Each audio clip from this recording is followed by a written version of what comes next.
So every business, from the smallest startup to the largest corporation in the world, has 5 fundamental parts. If you want to create a business, or interviewing for your first job, or interviewing for your first big promotion, understanding this is a superpower. It's so exciting and fun. Josh Kaufman, the world-famous business expert, entrepreneur, and best-selling author. Renowned for his practical approach to mastering business, productivity, and rapid skill acquisition.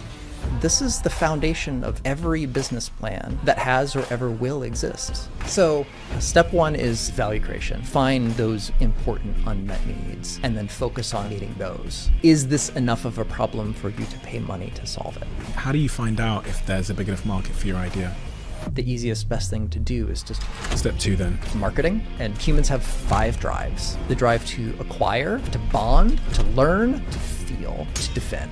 And the more drives that you hook into, the more attractive the business offer is going to be. What is step 3? The third part of every business is, the fourth part is particularly important, which is, and the fifth part is what a lot of people struggle with. But I'm here to help you.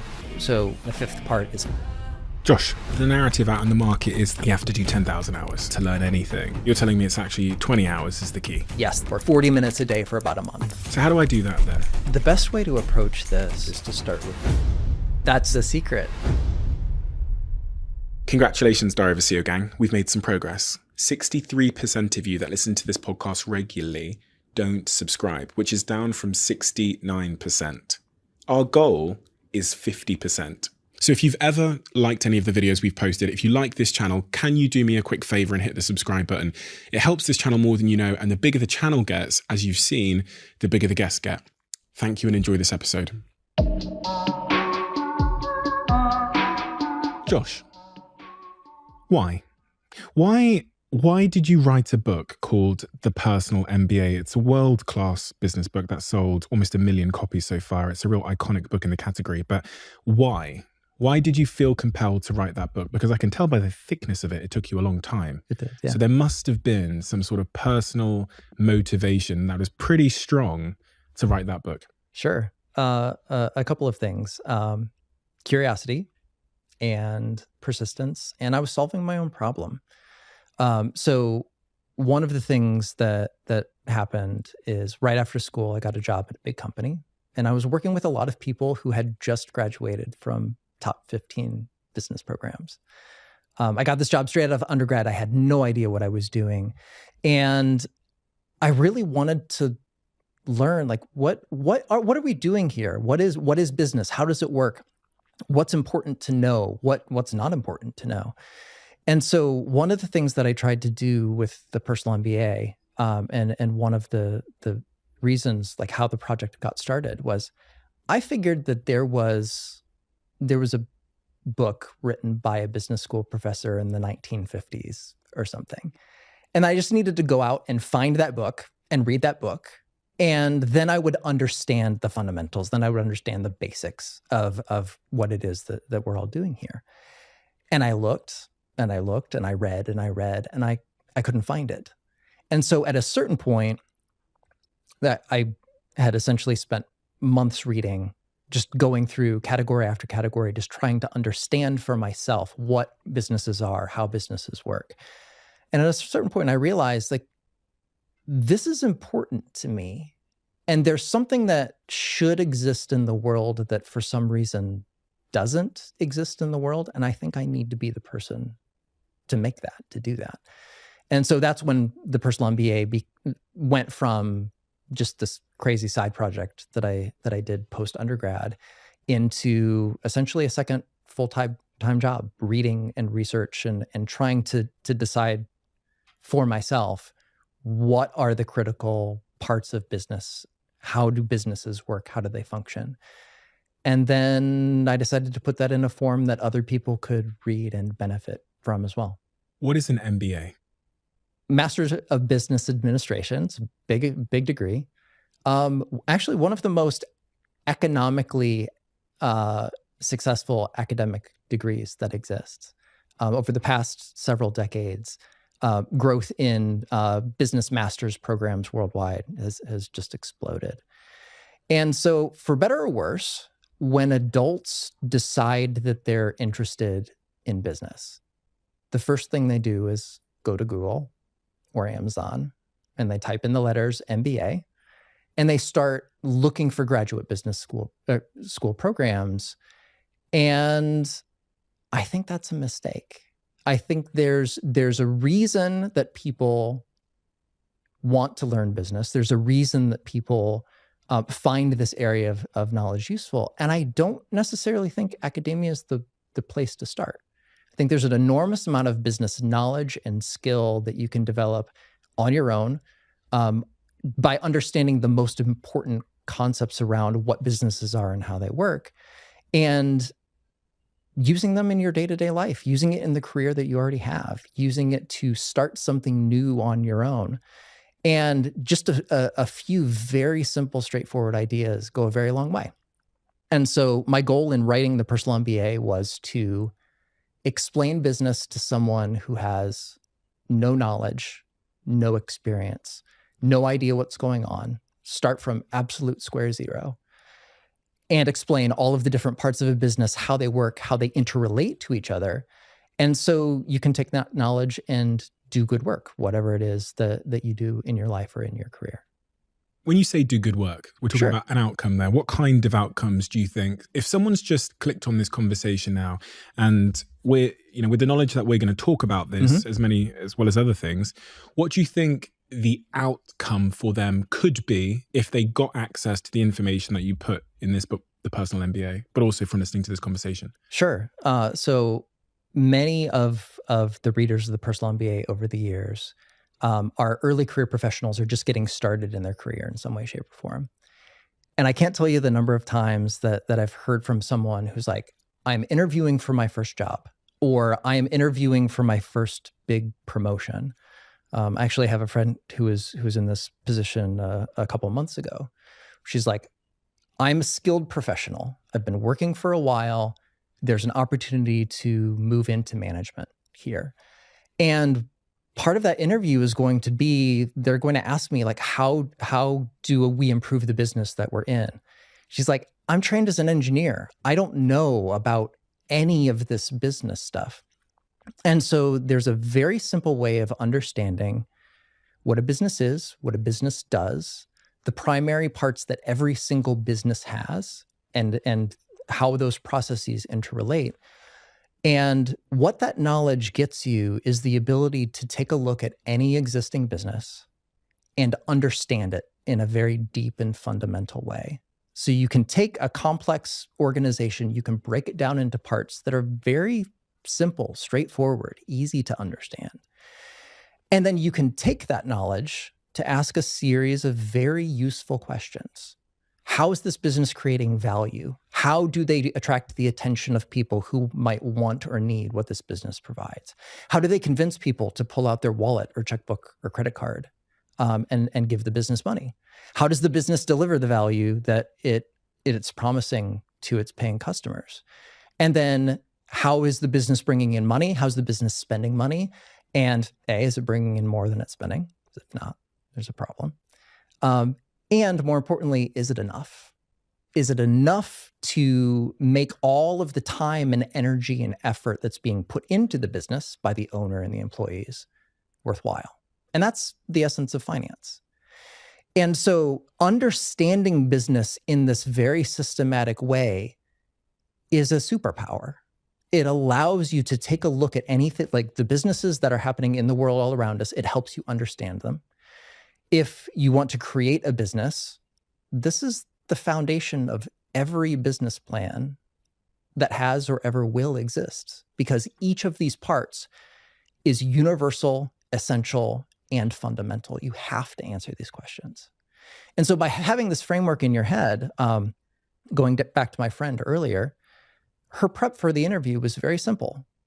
We had a 15-minute conversation about what those things might look like. She went away and did her prep, and she went into the interview the next day, and she was offered the job. And one of the things that comes out of having this deep understanding of business, even for potentially very young or very junior people who are just getting started,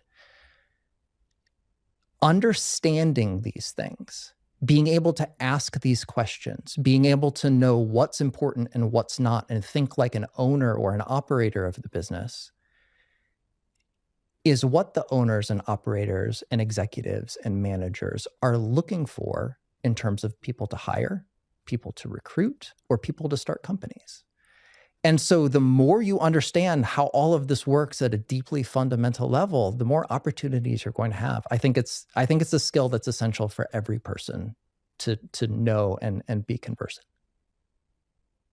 I think from the stats you said about how the desire to sign up to a academic MBA have increased, most people would agree. Sure. Because that's a reflection of demand in the market. Mm-hmm. And you're saying more and more people are going to university and trying to do a business course.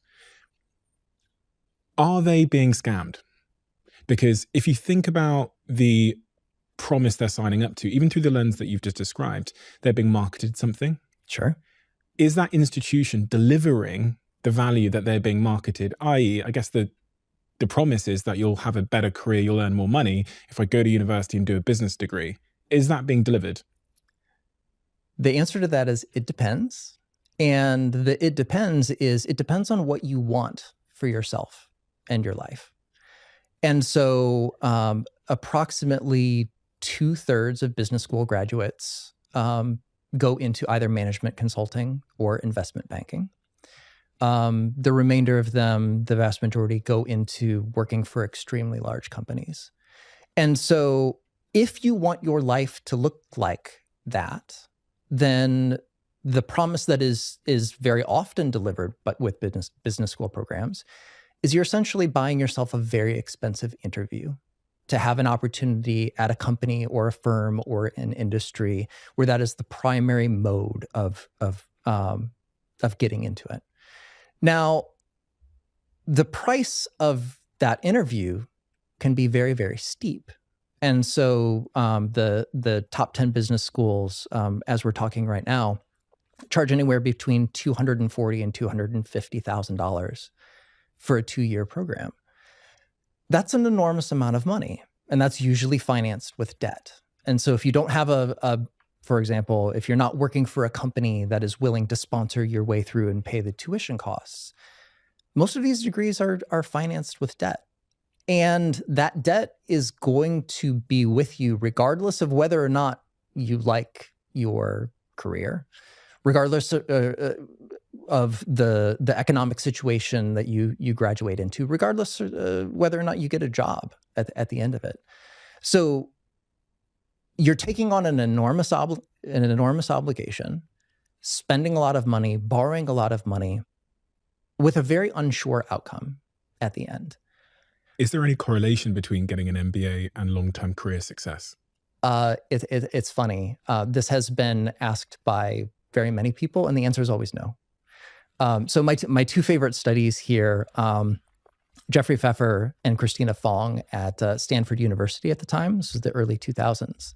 Business school professors did a study of, do business school programs work?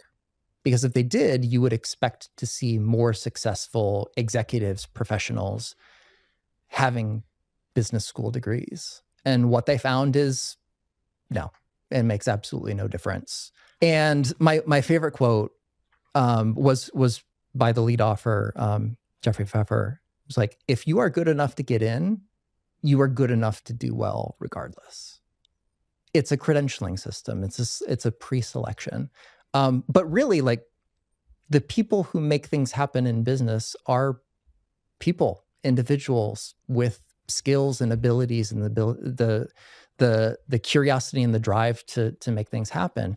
You don't necessarily get that from having 3 letters after the end of your name.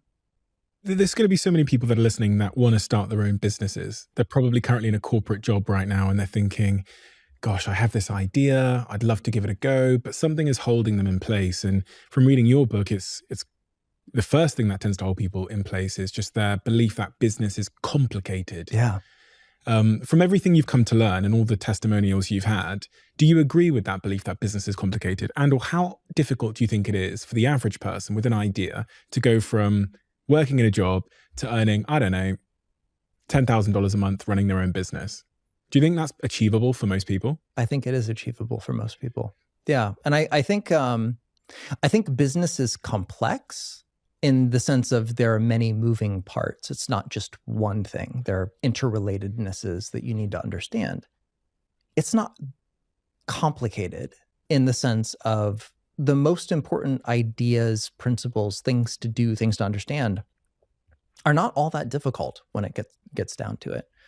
I think in business in general, somewhat for status-related reasons, but business people like to feel fancy and complicated. And sometimes you signal status or sophistication by making things sound really big or difficult or complex. I think that's fundamentally not the case for business. Most of the ideas that we deal with are common sense and simple arithmetic.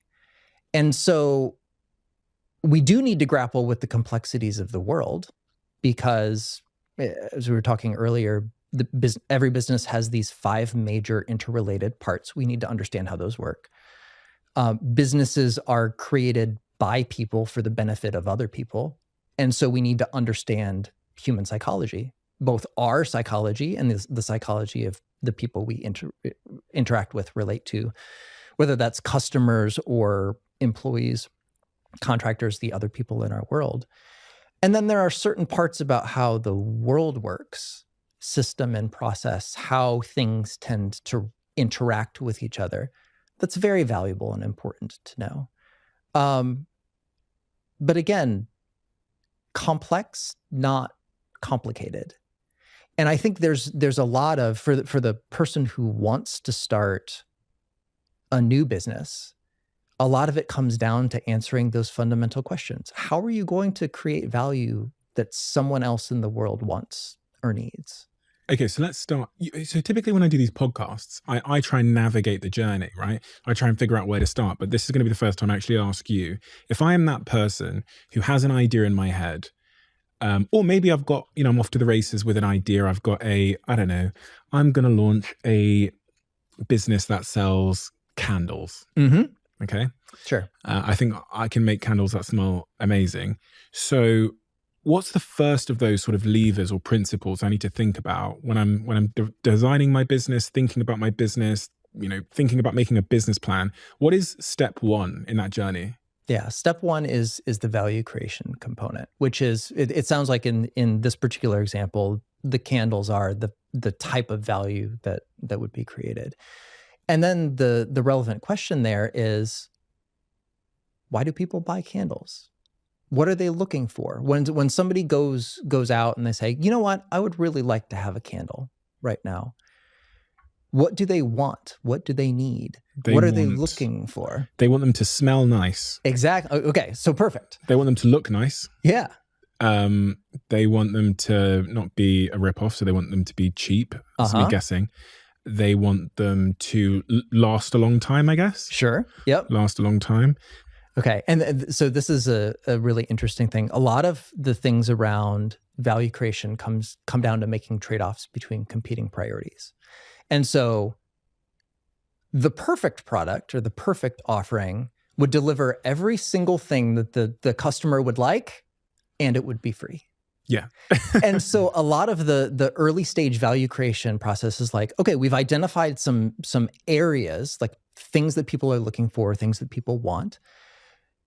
Can you understand each of those things in detail around, for example, what makes a really good candle scent? What makes a candle last longer? What allows candle manufacturing at a relatively inexpensive rate? All of those things. And then most successful businesses pick 1 or 2 of those things to focus on and then turn that dial all the way up to 9, 10, 11.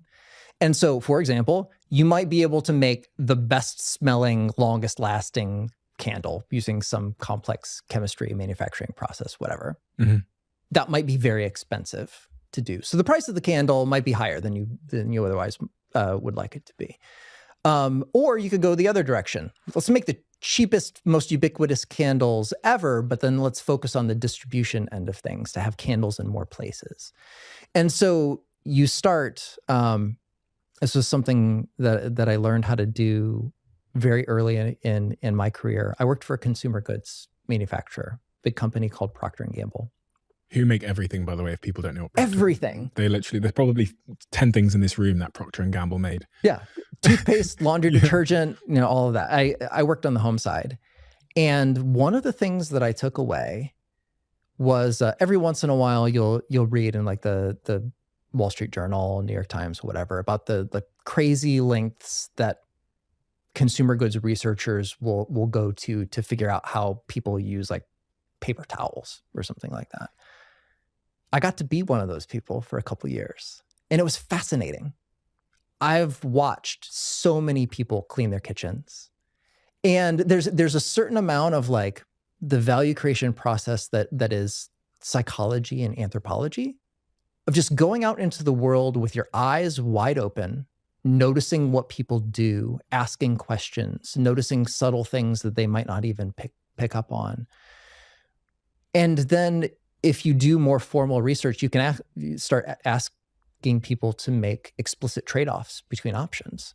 And so if you could have a candle that lasted a long time versus had the most amazing scent throw ever, which one would you pick?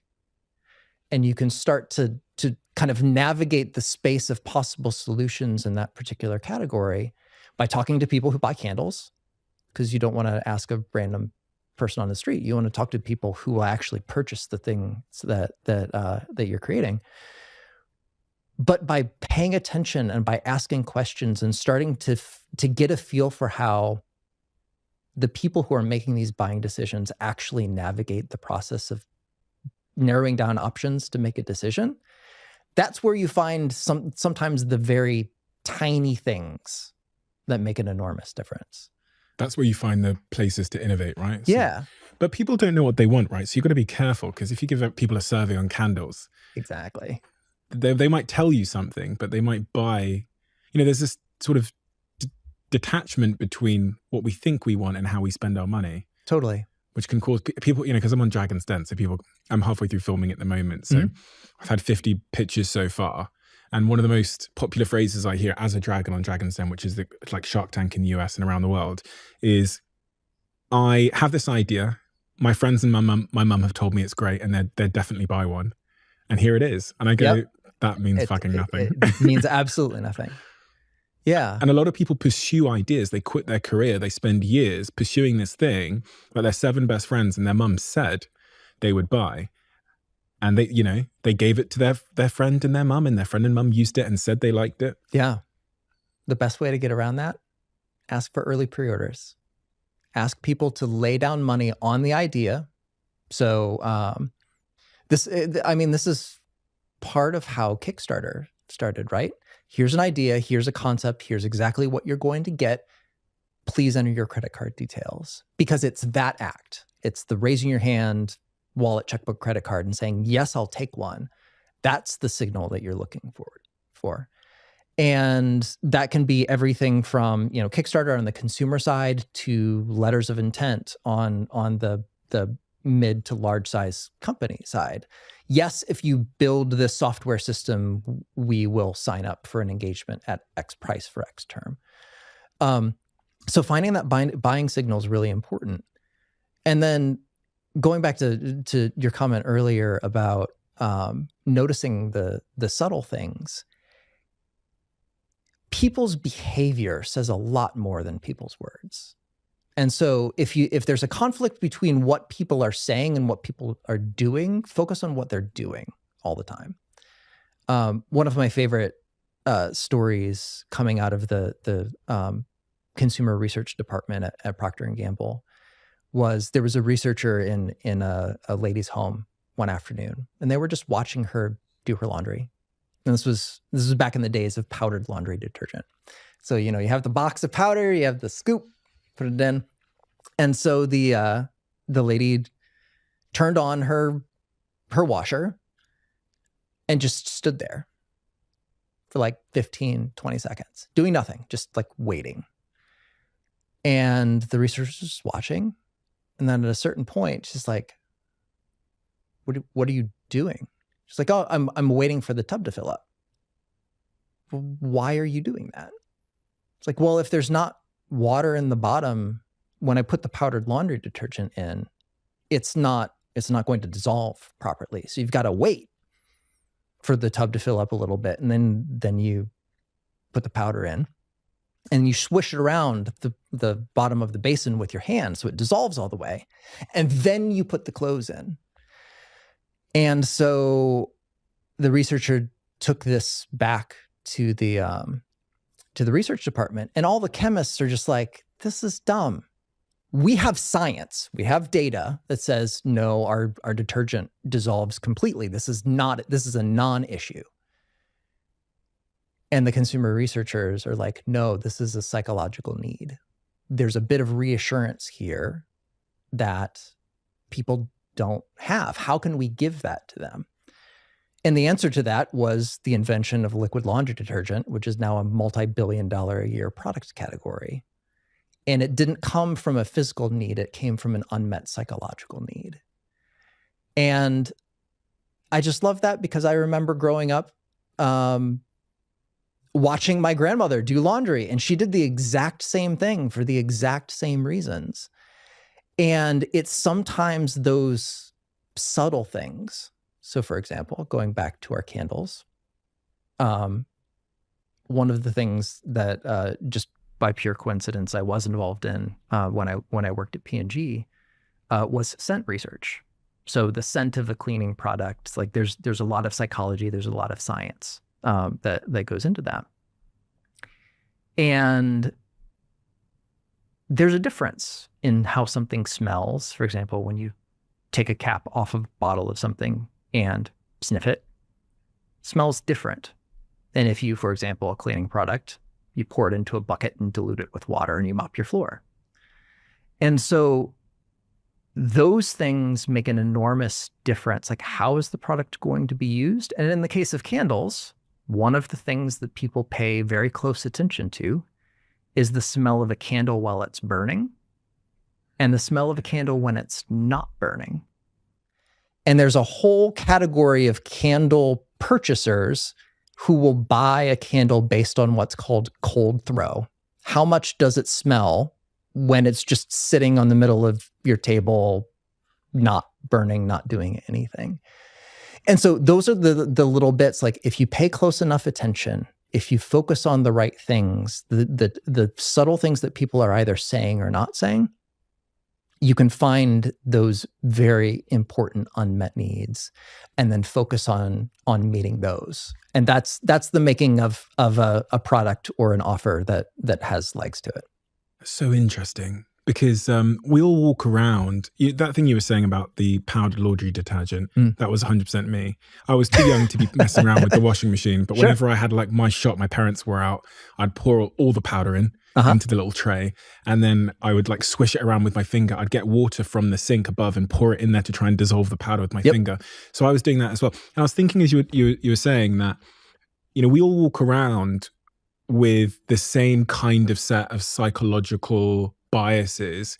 So if we assume that we can truly understand how other people are behaving, when we are other people, when we are them as well, when we have the same sort of psychology, assuming that we can guess that is quite dumb, because none of us would have ever guessed what you just said about the laundry detergent thing. None of us would have ever sat in a boardroom and figured that out. We had to go out into the world and almost become like a fly on the wall or take a bird's eye view on how we as humans are behaving to spot that opportunity. Right.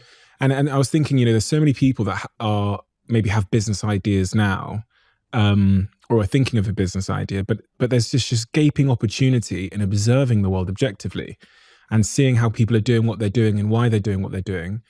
I always wonder that. I think, you know, if you're trying to think of a new business idea, should you sit down with a piece of paper and sketch out the problems that you've had in your life? Should you just start to become more aware of your day-to-day life and then make notes in your journal? Or is there another way to find that idea? Yes. Start there, for sure. Yeah. And then go out into the world with your eyes open, just looking for problems, annoyances, frictions, things that are just a little bit annoying or suboptimal in some way. I mean, I think kind of a general question, like, we're not humanity is not running out of problems to solve. There are millions of opportunities to make someone's life a little bit more pleasant, a little bit more secure, a little bit more interesting, a little bit more fun.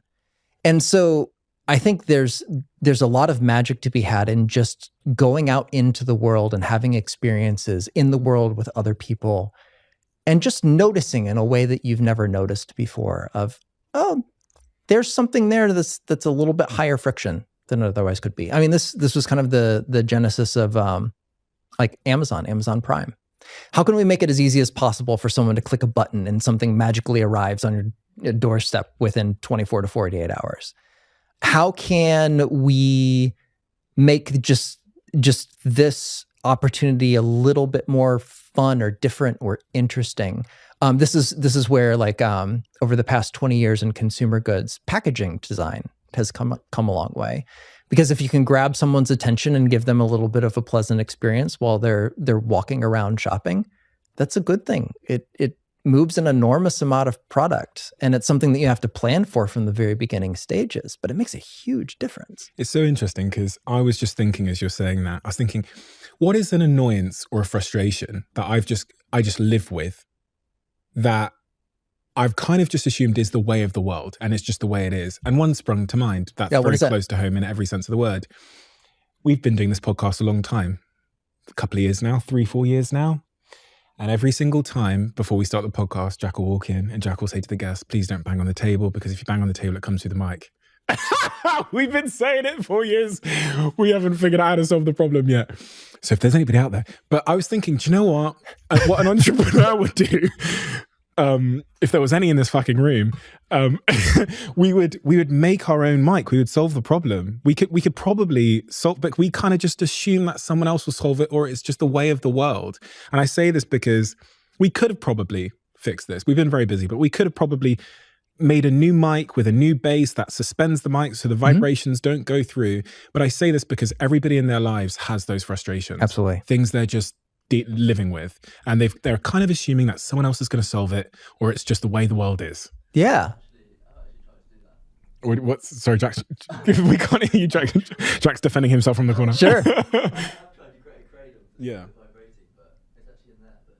Yeah, it's difficult with SM7Bs. Yeah. But no, there's a company called Rycote that makes some really amazing universal shock mount adapters for microphones. I think we should do it, and we should sell it. We'll have a meeting about that later. Are you going to go get it? Yeah, totally. Are you going to go get it? Oh, it's in there. Okay. No, I was thinking, God, why didn't we just make one? Okay, so Jack tried to make this contraption here. Oh, cool. Which would, I guess, suspend the microphone and limit the vibrations going through it. Yeah. Okay, but we tried it and it didn't work. Now, we're very busy with lots of solving other issues, so this was kind of low on the list of priorities. But that as an example, and everybody listening to this now has day-to-day frustrations, things they observe and go, that could be better. Sure. And they go, I hope someone else figures that out. Yes.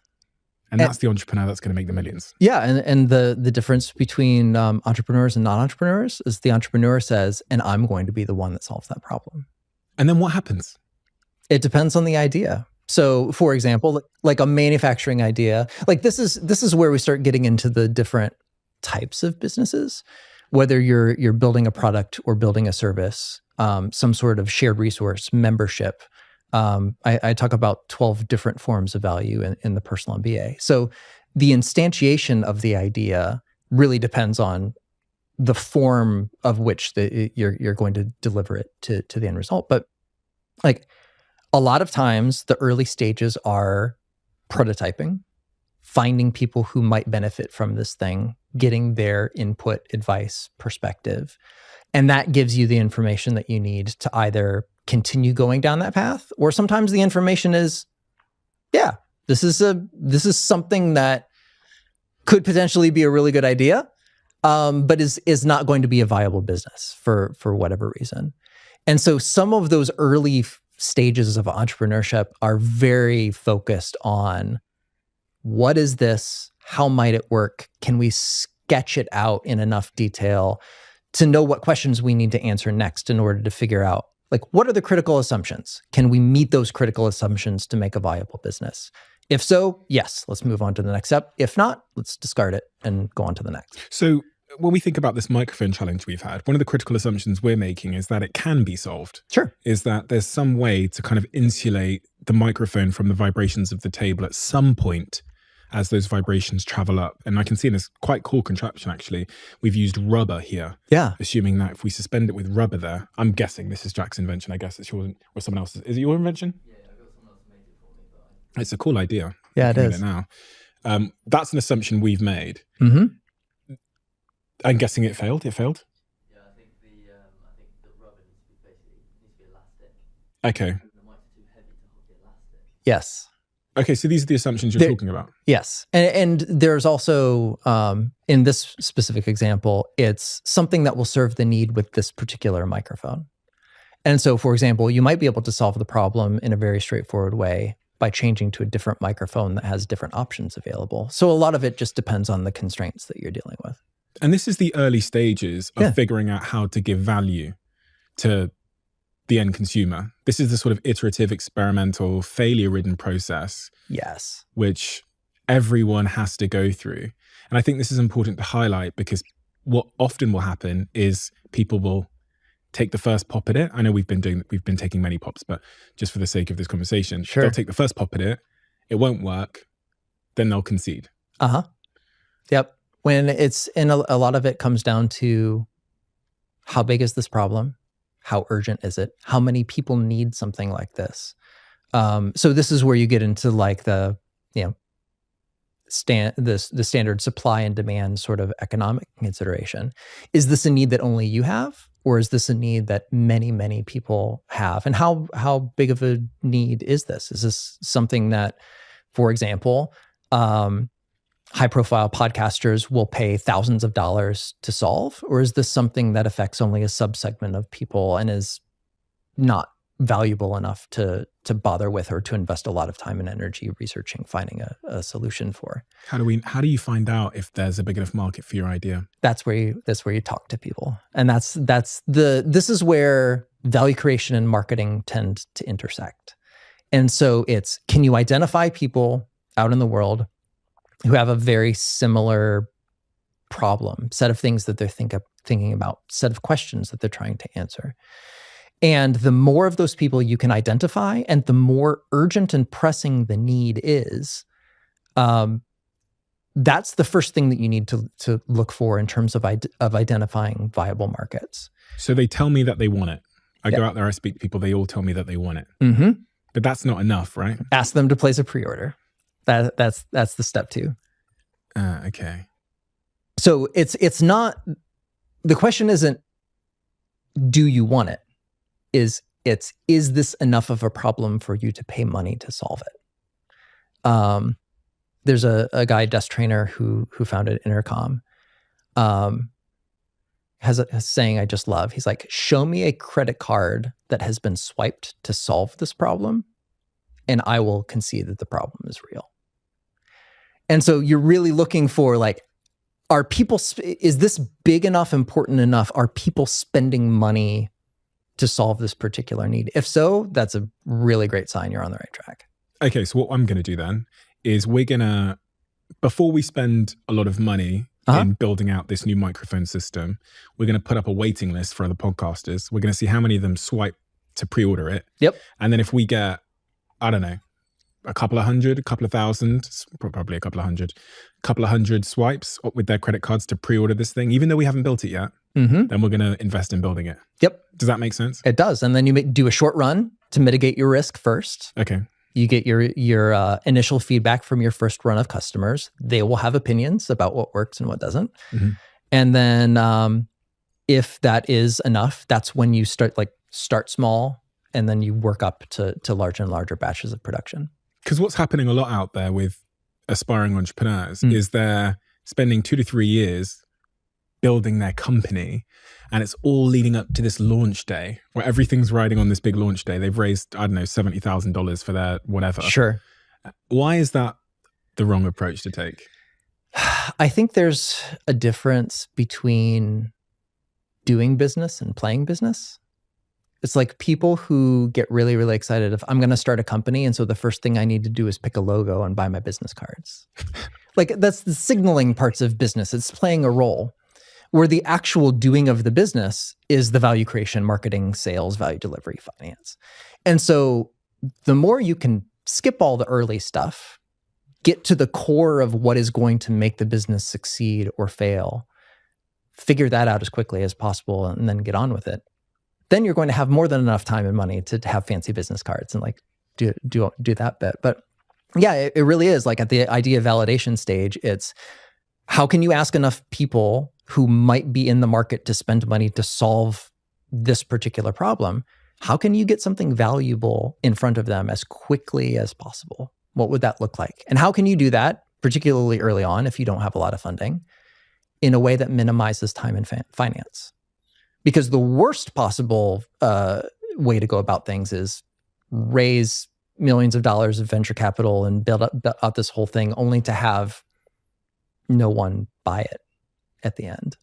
You started with this point of value, giving value to other people. Why? Why is that the frame to think through when you're thinking about the idea? Yeah, I think if you are not providing value to other people in a fundamental way, you have no business. A venture that markets and sells something that does not deliver value to other people is a scam. And so really, like, I think there's a way of thinking about business. This is one of the things I find fascinating about it. Business to me is a generative act. You are going out into the world, you're finding a problem, you're finding a solution to that problem. You're creating something that makes the world better in some fundamental way. And then you're bringing it to the attention of people who care. And you're convincing them that they need to try this to actually solve their problem. And then it works. And then they give you money for it. It's great. So you can just keep that process going for as long as it makes sense to everyone involved. Like I think to me, a well-running working business system is a thing of beauty. You're solving people's problems. You're being rewarded for it. You're doing it in a way that allows you to keep solving people's problems, and it makes your life better in the process. I think that's a wonderful way to live your life. And if you don't start by asking the question, what is the valuable thing that I am going to deliver to people who care? The whole thing falls apart. What's step 2 then? Yeah, marketing. Marketing, okay. Marketing is fun.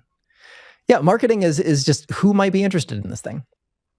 And a lot of it is the fundamental thing is if no one knows you exist, no one's going to be able to buy your thing.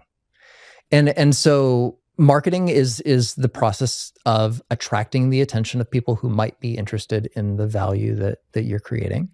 And in an ideal world, making them curious, wanting to learn more, asking for additional information, engaging with what it is that you have. A lot of people conflate marketing and sales.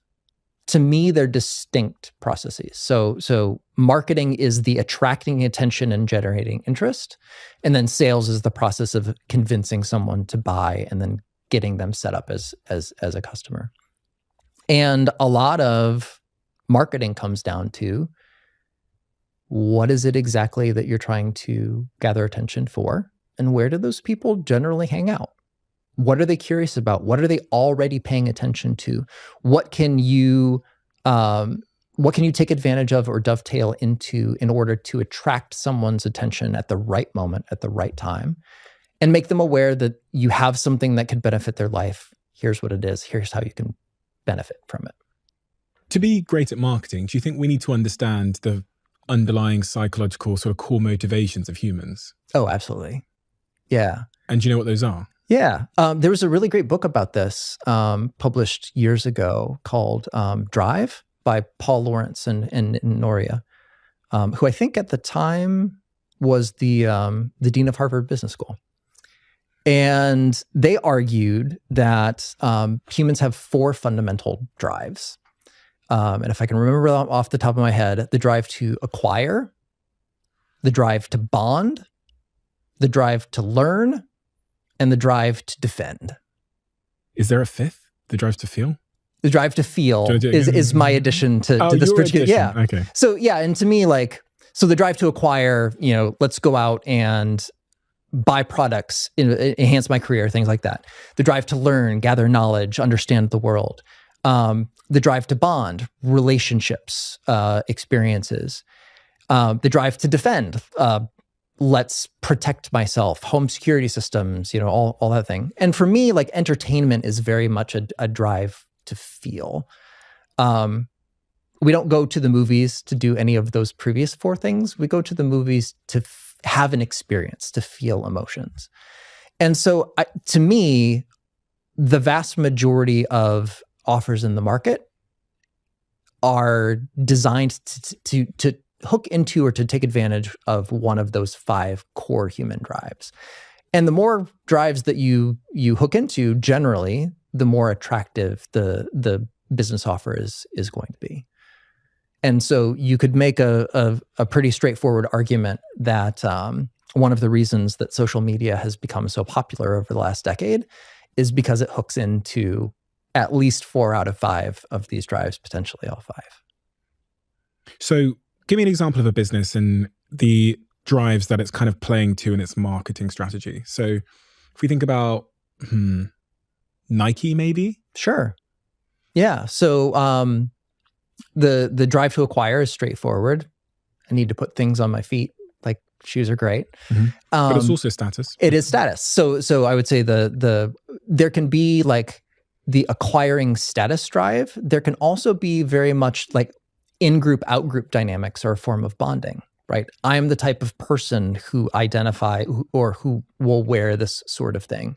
I form relationships with people who care about these sneakers, these special editions, these athletes, these whatever.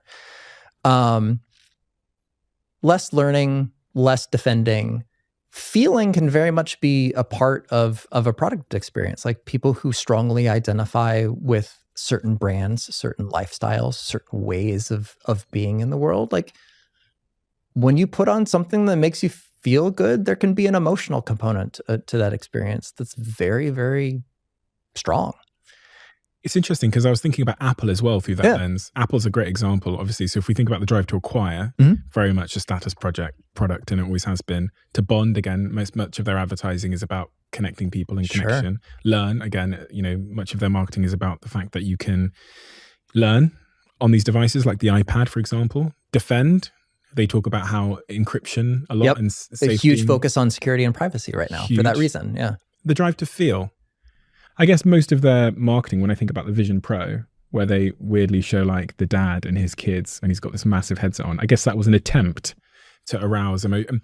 The Vision Pro now has this sort of spatial video where you can, one of my team members, when they first put it on for the first time, remarked that they wish they had got spatial videos of their grandmother that's passed away but that's the kind of narrative that they show with the products, as well as that they really put at the heart in the marketing initiatives they do. So they really do a really good job at hitting all of these. Yeah, I would say, do you remember the early iPod advertisements with like the white silhouette person dancing on a color? Those advertisements were straightforward feeling. 1,000 songs in your pocket. It's how the songs make you feel. This is a way that you can feel that more often or more strongly. It's pure emotion. And they specifically, so a more like straightforward drive to acquire on a technology product is like, how many gigabytes of storage does this thing have? And they made a deliberate decision not to talk about that at all because it didn't matter. People didn't care. It was all about, here's how you can feel through the experience of using this product to have an experience you wouldn't otherwise have. I mean, this highlights a really important point about marketing, but building products and deciding what to build, which is how important is it to make something that is logically better versus something that is emotionally more compelling? Yeah. In an ideal world, you do both. You can go a long, long way with emotion, even when you don't have straightforward superior product benefits. Going back to our discussion of candles earlier. candles have been around for what, hundreds of years? Like, you're probably not going to make, barring material science advancements, you're probably not going to make a technical contribution to candle science in the process of making something. Speak for yourself. I mean, it's possible. It's my next business idea, I told you. Yeah. But like, things like the packaging and the marketing and the scent and the unboxing experience and the anticipation of putting it out as the centerpiece when all your friends come and all of that, like, there are so many emotional hooks to that sort of experience that you could argue that candles are sold almost all on emotion. And that's great. That's the value that's being delivered. Do you know a better example of that I've came across recently is liquid death? Oh, yeah. It's just water. What? Yes. They built $1 billion business selling water in a fancy can. Totally. And affiliation. Like, there's a little bit of a bonding, or I'm the type of person who wants to present to the world in this particular way. So I don't buy Fiji. I buy liquid death. Sure. It's just water. It's just water. Sometimes it's carbonated or flavored. But yeah, come on. it's just water. I saw some I thought these stats might be out of date, but it was maybe last year or the year before I saw that they were selling $500 million of water. And they're like a fairly new market entrant in the grand scheme of things. And from what I can observe, it's just a different can. Yeah. And the packaging matters. The affiliation matters. The story matters. Why do you think they won? I think they were first. So that's also... you talk about in your book the value of doing something big and crazy for the value of doing something big and crazy. I mean, they were the first to do something crazy on the marketing side for water. It was a really boring product category, very straightforward, very functional. And what their big insight was, the way that we talk about it, the way we package it, the way we present it matters. And there's a certain subsegment of customers that would not buy a straightforward bottle of water because they don't care. But if they can signal something about themselves or a group affiliation in some way, shape, or form through the packaging of the product, then to a certain subsegment of customers, that's valuable. I've been thinking about this theory for a while, the last couple of months, maybe 6 months now, that brands need to, especially new market entrants in saturated, busy markets, like if you're coming out with an energy drink right now, or you're coming out with a can of water, the easiest way to market in terms of marketing is if you do a really good job of making it clear that you are the antithesis of the incumbents. Yes. So you are a or, not an and in your customer's decision framework. Mm-hmm. And what I mean by that is, to be very specific, I've invested in a company called Perfect Ted. It's actually the drink in my cup right now. And in one of my first meetings with them, when we sat down, I said, this brand I think will win if the consumer walks down that supermarket aisle and thinks to themselves, I can be a insert incumbent energy drink brand, or a Perfect Ted person. I can't possibly be both. Right. And we all know that, well, I think a Liquid Death customer doesn't believe they can be a Evian water customer. Sure. Because it's so clearly, they've stood for something so much so that in doing so, they stand against something. Mm-hmm. And this is what breakout brands have done. Brewdog is a good example in the UK. Brewdog came into the market, indie punk beer. They literally took Carling beers and stuff like that to Fields as part of their marketing and blew it up with dynamite to say, we are not commoditized beer. We are the antithesis. We are an or. You're either with them or you're with us. Yep. But that takes guts. It does. It takes balls, like Liquid Death had balls. Yeah. Yeah. And there's a whole, like, on the psychological side of things, the studies about signaling and counter signaling. Like, this is how fashion in the broad scale works. So all the cool people, high status, fashionable people, start wearing a thing to signal group affiliation of, like, we are the type of people who wear this. Yeah. And then very quickly you have follow on folks who are like, oh, the cool people are wearing this, I should start wearing this too. And that happens a couple generations until that thing is at Marks and Spencer, Target, choose your retailer. And then the people who want to distinguish themselves from all of the things that are being sold at the mass retailers will change fashions specifically to signal that we are not that. And so the cycle begins again. And so that's just like social signaling is a rabbit hole that you could spend decades going down and not get to the end of it. But it's all about who am I presenting myself to be in the world? Who do I affiliate with? Who do I not affiliate with? And counter signaling is noticing a signal that's happening out there in the world and making a deliberate decision to be the opposite of that, or the antithesis of that in some ways. And that is such a fascinating part of human psychology that generally speaking, if you can, so you could say like Apple did a lot of counter signaling because Microsoft, some of the incumbent manufacturers, was their famous 1984 advertisement was almost pure counter signaling. It was almost pure emotion, and it set them up as the polar opposite to faceless beige computer box corporation.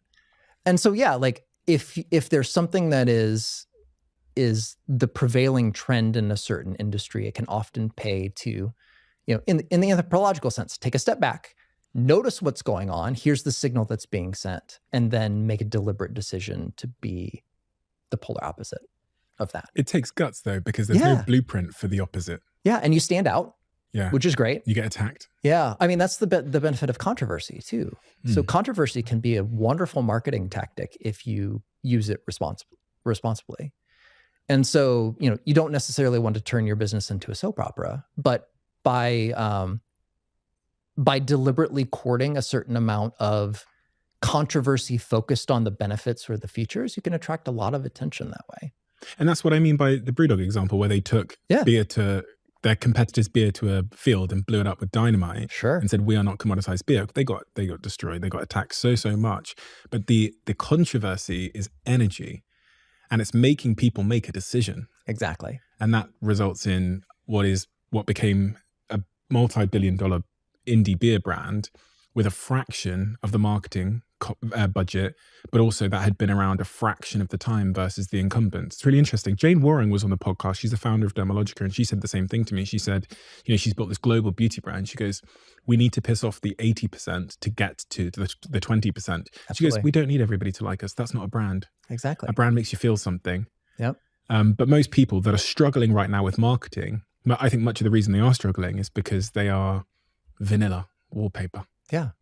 I mean, it's going back to our new product development conversation. That's what a lot of people struggle with too, because they have their first conversation with somebody who's like, "Oh, I hate that. It doesn't work for me." Yeah. It's like, "Oh no. Yeah. What am I doing wrong? How can I fix this?" It's like, no. You don't need all the people. You need the tiny fraction who care more than everyone else. And a certain amount of polarization is a very, very good thing. Because it means that the thing that you're doing is distinctive enough. Like the people who care, really care. They really love it. They're going to buy it consistently, buy it often. The people who don't care might be completely apathetic to the category. You might not ever spend $1 million in 10 years. You might not ever be able to get them to care. And so your job as a marketer is to attract the attention of all of the hyper responders, the people who care a lot, care often, and like are really into it. And then all of the people who don't care and are never going to care, they can go away, and that's fine. If I wanted to be an exceptional marketeer, if I wanted to, I've got a product and idea and I want to make sure that it penetrates a very noisy online market, but even an IRL market, what kind of skills and principles or first principles should I really be thinking about to become a great marketeer? Because, we can get carried away with the fish. And what I mean by the fish is tactics and strategies. But what is the fishing rod? What is the mindset, the principles that are going to make me a great marketeer for the next 30, 40 years, regardless of change? Yes. Fundamentals of human attention that comes down to psychology. So the vast majority of people moving through their lives are busy, stressed, overwhelmed, already have too much information bombarding them from all points at all times.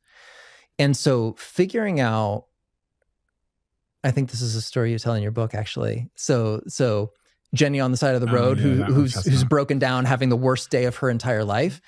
Yeah. It's a little bit of hyperbole, but it's true. Like, most of us are just wildly oversubscribed in terms of attention and time and energy. And so figuring out the little bits of being able to highlight the thing that's most important, most interesting, most valuable upfront, quickly, in a way that cuts through, that is the primary skill of marketing. And a lot of the other particulars, the tactics, the strategies are very dependent on what market are you operating in, what scale are you operating at, like all of that stuff. But fundamentally understanding that people are busy and starved for time and attention, how can you grab it and what can you do to keep it? That's the primary skill of marketing by far. So if I'm thinking about starting my candle business, what is step 3 in your sort of, I think you said 5-step framework of what really matters? Sure. Yeah, this is sales. Okay, sales. And so for a candle business, this might look like direct sales online. It could also look like intermediary sales, like through a distributor. And so it's funny, like value creation, marketing, value delivery, and finance, all of those are the processes where money's flowing out of the business. You're spending money to do all of this analysis. Sales is the part where money comes in, which makes it particularly important. And so some of the early decisions around sales are, how are you going to ask for the sale? What does the sales process look like? And are you dealing directly with the customer who is purchasing from you, or are you dealing with some sort of independent third party, or sometimes multiple third parties in the process? Like a retailer or a distributor. Exactly. Okay. And in order to be exceptional at selling my candles, is there anything that I should bear in mind? Maybe when I'm making the candles, how I'm packaging the candles, the way that I'm, going to those retailers or... Yeah. So I think there's a part of, because sales is kind of in the middle of the process, there's a part of sales that intersects with marketing, in the sense of you're trying to make this maximally appealing to get someone to give you money for it. And so the customer understanding how can we be persuasive in getting someone to say, yes, this is for me, here's my money, I would like one, please. There's also a part of sales which is somewhat neglected, which intersects with the value delivery part of the process, which is, the point of a sale is not just to get a customer. In an ideal way, it's to get a happy, satisfied customer, someone who not only purchased the thing that you bought, but is happy with the thing that they bought and is thrilled that they did business with you and is planning on doing business with you again. Why is that so important? Well, it's relatively straightforward to make a sale once. Usually the first sale is the most expensive. And so generally repeat customers are the best customers you will ever have. They already know you exist. They already know your stuff is great. You don't have to attract their attention again necessarily. And depending on what you're selling, like those repeat customers the lifetime value of a repeat customer can be extraordinary. And so if you've already done the work to get a customer once, then you should want to keep them happy and keep them around for as long as humanly possible. What's lifetime value? Oh, lifetime value. This is a fun one. So lifetime value is the sum total of all sales of a customer with a business. And so imagine... I sell Jack a candle. Yes. Now, Jack, how many candles do you burn a year? 7. 7? Okay. So take the profit that you make per candle. So I'm selling the candles at $10 and I make $1 profit on them. Yep. Times 7. Okay. So the lifetime value, well, let's say we're just over the course of a year, $7 profit per Jack. Okay. Let's take someone like Jill, who burns a candle every week. Wow. And not just this year, she burns a candle every week, years and years and years running. So for Jill, 52 times 7 is $364. And so she's a much more valuable customer than Jack is, by a lot. And so if you had to make a choice between Jack and Jill, like you should choose Jill every single time. Customer service matters, right? It does, yeah. Because many companies see it as like an annoyance. Like, I've sold you the fucking thing. Why are you emailing Sure, me? it's not bothering me. And they treat you like you're a nuisance. Yeah. Yeah, and that's a shame.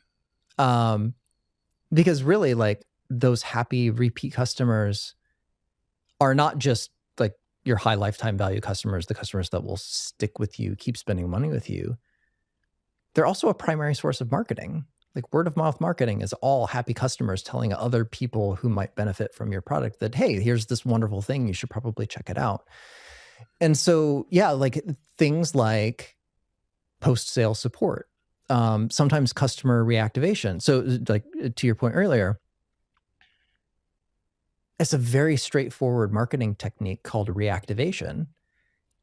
If you can contact Jack and say, hey, you bought candles from us last year. Would you like to buy candles from us this year?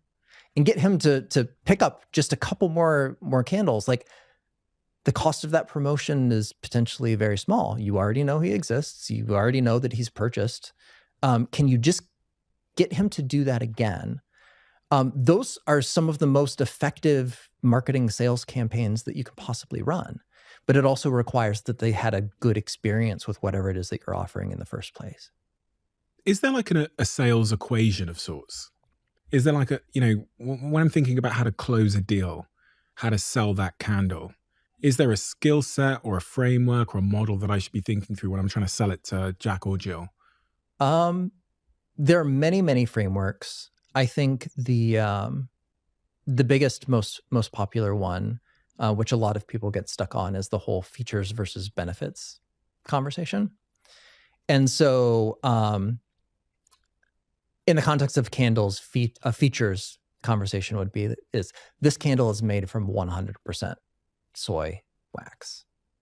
People don't necessarily care. It's not relevant to the reason that people purchase candles. Benefits are the things that get to those core human drives, the things that motivate the purchase to begin with. And so one very useful way of thinking about this is whenever you're doing any sort of marketing or sales, you're focusing on the benefits, the things that you're delivering to people, the things that are enticing. And if you talk about features at all, you use them as reasons to believe that you're going to be able to deliver the benefits that are promised. And so if, for example, you're taking an ecologically friendly approach to your candle business, the fact that 100% soy is very clean burning and environmentally friendly might be a reason to believe that this benefit is true, but it's not the primary reason that people are going to purchase.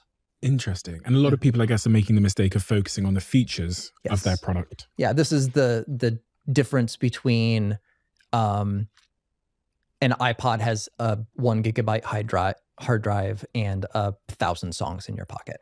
1,000 songs in your pocket is a benefit. The size of the hard drive is the feature that enables that. And why is it more powerful and compelling to the customer to focus on the benefit versus the feature? Is there something in our neurology? Is that a word, neurology? It is a word. Is that the right context? In our brain? Yeah. Well, I think this gets into some buyer psychology things, which is people generally, before making a purchase decision, imagine what their life is going to look like if they go down this particular route. If I buy this thing, if I sign up for this service, if I become a member at this club or gym or whatever, there's a mental simulation process that very often happens of like, maybe buying a new car is a good tangible example of this. Like, before you buy the car, you do the test drive.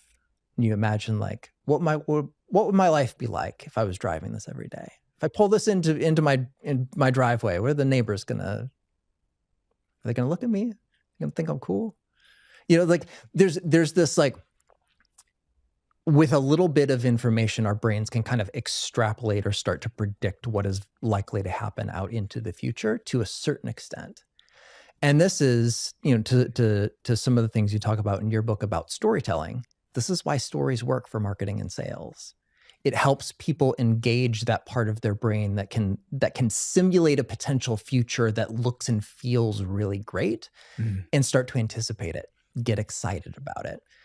And like when you're selling a car on the sales side of the spectrum, rule number one is get the potential customer in the driver's seat of that car as quickly as possible. Nothing else matters. You want them to engage in the process of driving and imagining as quickly as possible, because that's when they start to convince themselves that this is something that they might want to have in their life. So anything that you can do to engage those kind of simulation prediction sort of processes, the better. If you were to try and pin down the very core parts of what makes a company successful, what are the core components of that? What are the fundamental games at play in business in your view? Yeah. So I think there are a bunch of different ways to answer that. We've talked a lot about the 5 parts of every business. Those are the fundamentals of what the employees are actually doing. In general, you want to hire people who are curious, engaged, excellent communicators, and are signing up for whatever it is, the long-term objective, mission, vision of the company. Here's what we're doing. Here's why it matters. Here's exactly who we're serving. Here's why that matters. Here's how we're going to go about doing that. And from there, everything that happens within the company, each of the employees are going to be focused on one or more of these 5 essential parts of the business. In an ideal world, they understand all 5 and how they interrelate to each other, and how something that is done in one, like say the marketing end of things, might really make a huge difference on the value delivery or customer service end of things. If you have all of those pieces in place, then the question becomes, how large does this business need to be in order to serve its customers to the maximum possible extent in a long-term sustainable way? And then what level of internal organization makes the most sense so people can spend most of their time doing work related to the 5 parts of every business and as little time as possible managing the rest?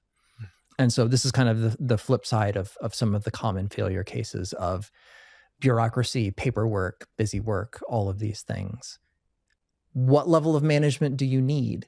How can you minimize that? How can you make sure that, to me, good management is helping remove barriers to people who are doing skilled work. How can you remove as many things from their plate as possible so they can focus on the parts of the business that are generating the most value?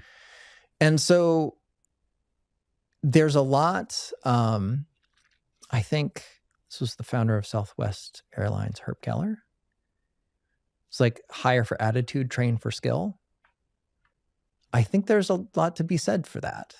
Because I'm thinking a lot about that person who is, again, they're starting their candle business and they're trying to figure out what this game of business fundamentally comes down to in 10 years from now.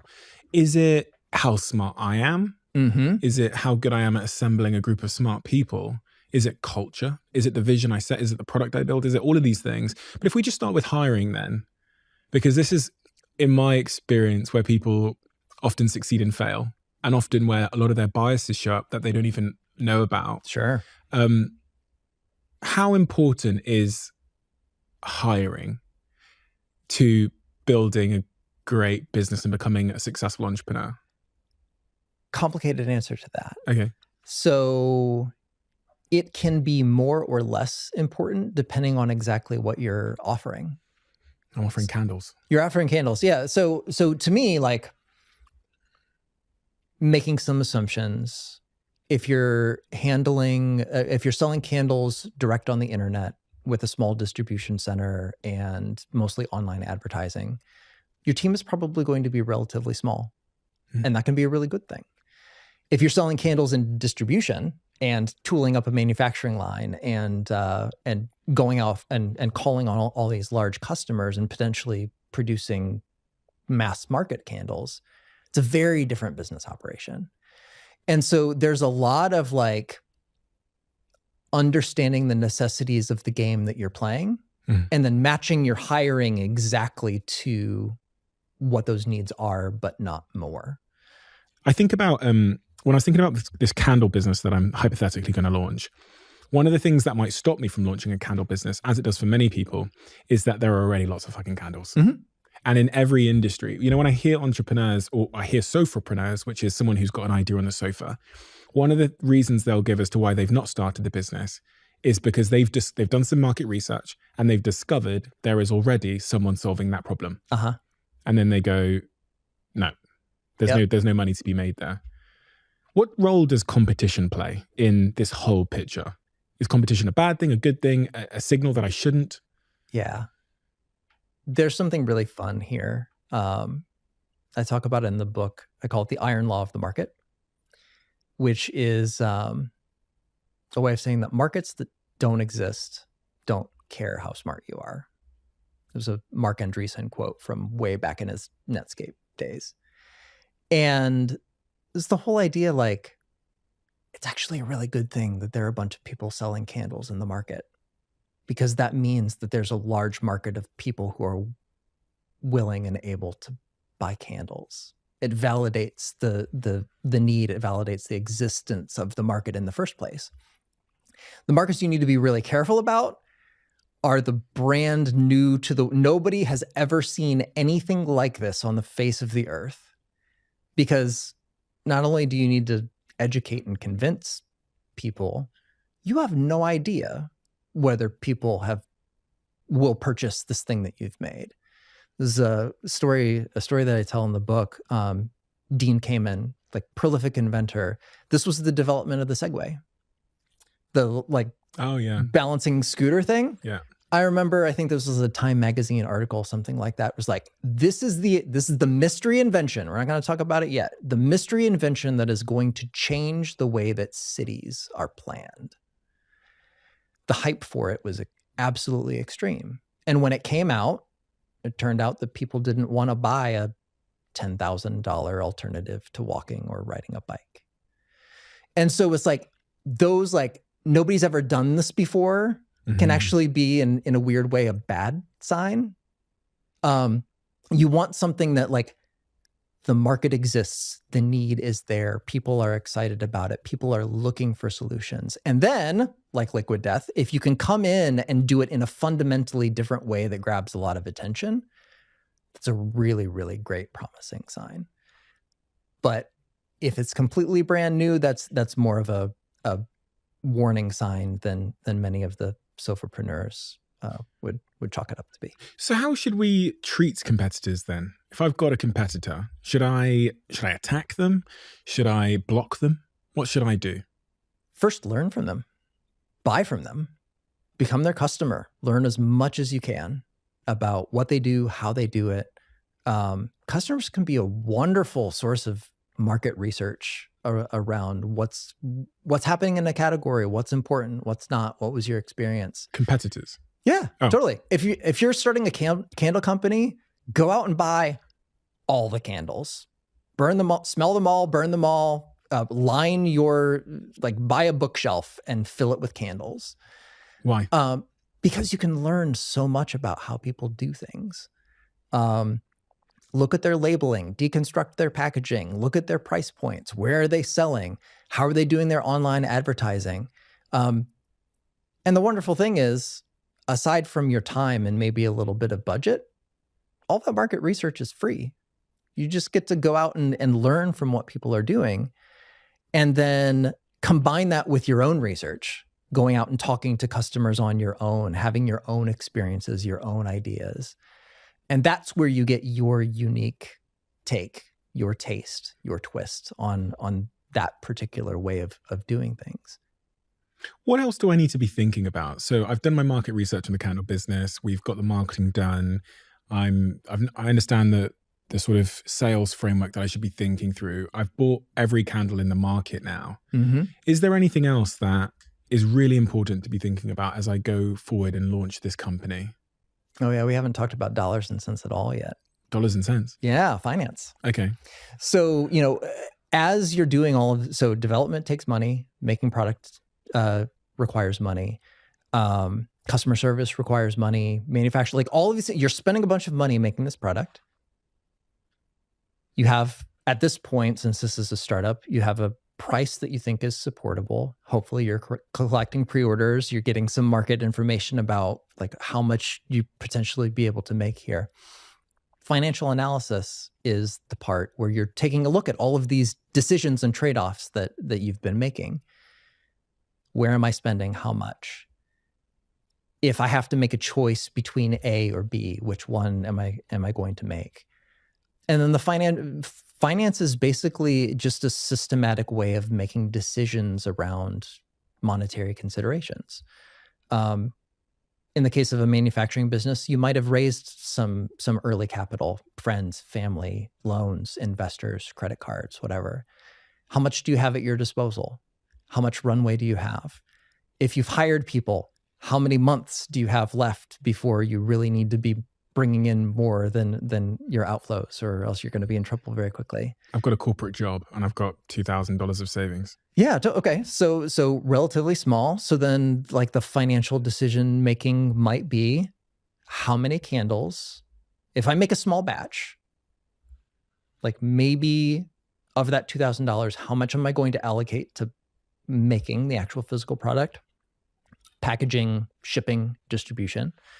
How much am I going to set aside for marketing and sales, sorts of thing? That's an allocation decision. And so your early decision making is how much do I have at my disposal? What are the critical things that need to be met? I have to have product to sell. I have to get people's attention somehow. I have to be able to deliver this when people buy it. And then you start making lots of decisions, lots of trade-offs about we're going to put this here, this here, this here, this here. What if you're bad at math? Because a lot of people, I think they're put off business because they hear about gross margin and net profit and revenue, and they go, oh God, I was bad at math in school, so I'm never going to be good at business. Or I meet a lot of entrepreneurs, especially in the den, but just in life generally, who basically avoid the finances of their own business. Yeah. Because it's just not their strong area. So I think they can just, and maybe they're right, because I did meet Richard Branson and he told me that, he's not very astute with finances. Mm-hmm. And he said to me, you just basically need to know 3 numbers in business. And he also said to me that he was sort of 50 odd years old when he was in a meeting where his directors were talking about net profit and he had no idea what they were talking about. So one of them pulled him out of the room and drew a picture of a ocean and put a net in it and said the fishies in the net are your net profit. And at the time he was running one of the biggest groups in Europe. Sure. You just go, so how important is this thing called finance and money and accounting? Yeah. I mean, most of it is common sense and simple arithmetic, really. Like we're talking addition, subtraction, multiplication, division. Some of the definitions, when you really get down to it, are relatively straightforward. So how much you're going to sell it for minus how much does it cost to make, how much does it cost to market, how much does it cost to deliver is your profit. And then, how much on the things that you have to spend every month. So in the case of an online business, your website, your shopping cart, credit card processing, all the way up to if you have a physical business, how much are you spending on salaried employees, office space, electricity, utilities? There's some very straightforward concepts like amortization. Like, can you take something that would be a larger pool of money? How much does that cost you per month as an equivalent? Can you build that into your budget? How do I learn this stuff if I didn't go to school? That's why I wrote the personal MBA. Okay, so yeah, will you tell me about all of this stuff if I get this book? Yes. So the whole idea behind personal MBA was to take all of these concepts like amortization, like net profit, all of this, and explain it in the clearest, most direct, most straightforward, plain language that I possibly could. And is it easy? It's very straightforward, yeah.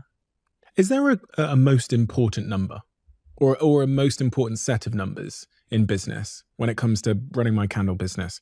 If I was to really stay focused on a particular number or metric, is there one in particular? Yeah, I think so. Early on, the things that you're going to want to pay very close attention to, like early stage entrepreneurship is all about, are we to the point of keeping this business sustainable? Can we keep the lights on? Can we keep going? And is it worth it to me or not? And so your monthly fixed overhead, like how much am I spending every month just to keep the lights on? Everything. Cleaning. Everything. My Gmail account, everything. Yep. Okay. Yep. So what are my monthly outflows? What are my monthly sales numbers? And it's monthly because usually our modern expenses happen monthly, rent payments happen monthly, all that. How much is coming in? Product, service, offer, sales. How much does it cost to deliver that in total? What is my monthly overhead, everything required to keep the lights on? And at the end of that is net profit, which is how much do I get to keep? And is that enough? So for example, if you're working 80 hours a week, keeping this candle business open, and you have $5 to your name at the end of that month, you might be able to sustain that for a little bit. But at a certain point, there are going to be some very difficult decisions around, technically we're making money, but it's not enough to make this sustainable. And so some of that early number, like as an early stage entrepreneur, is like, what is that for you? Like based on your life, based on your lifestyle, what you hope and dream for yourself, what's the number that makes a venture long-term sustainable? Like I can keep doing this. It makes sense for right now to keep going. You focus on getting to that number first. And then from there, you have a lot of different options. One of the mental models that I think we share is around this idea of experimentation. Yes, absolutely. And it's one of my favorite subjects because it's been a real revelation for me over the last couple of years in business, which is really this idea that increasing my rate of experimentation increases my rate of success. And I think, the podcast is an example of that for me, where we've really tried to experiment as much as we can. And that's led us to the growth of the podcast. But when I look across the greatest entrepreneurs in the world, they all seem to eventually arrive at this conclusion that experimentation really is the path to finding the right answers in a world where the right answer is changing so much. Yep. What is for an entrepreneur that's at the very beginning, for someone that's at the very beginning, or someone that's in the corporate world, what is it about experimentation that you think is so important to understand? Yeah, I think experimentation removes the pressure to know or feel like you know what you should be doing every moment of every day. I think there's a sense of like, we kind of conflate certainty or over certainty with competence in a way that's not necessarily functional. Whereas we're all very imperfect oracles.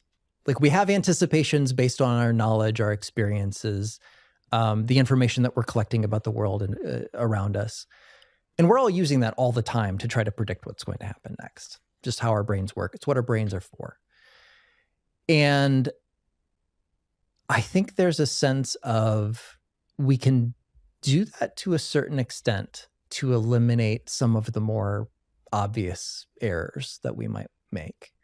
But when it comes down to making a decision about something we've never done before, the honest answer to will this work is, I don't know.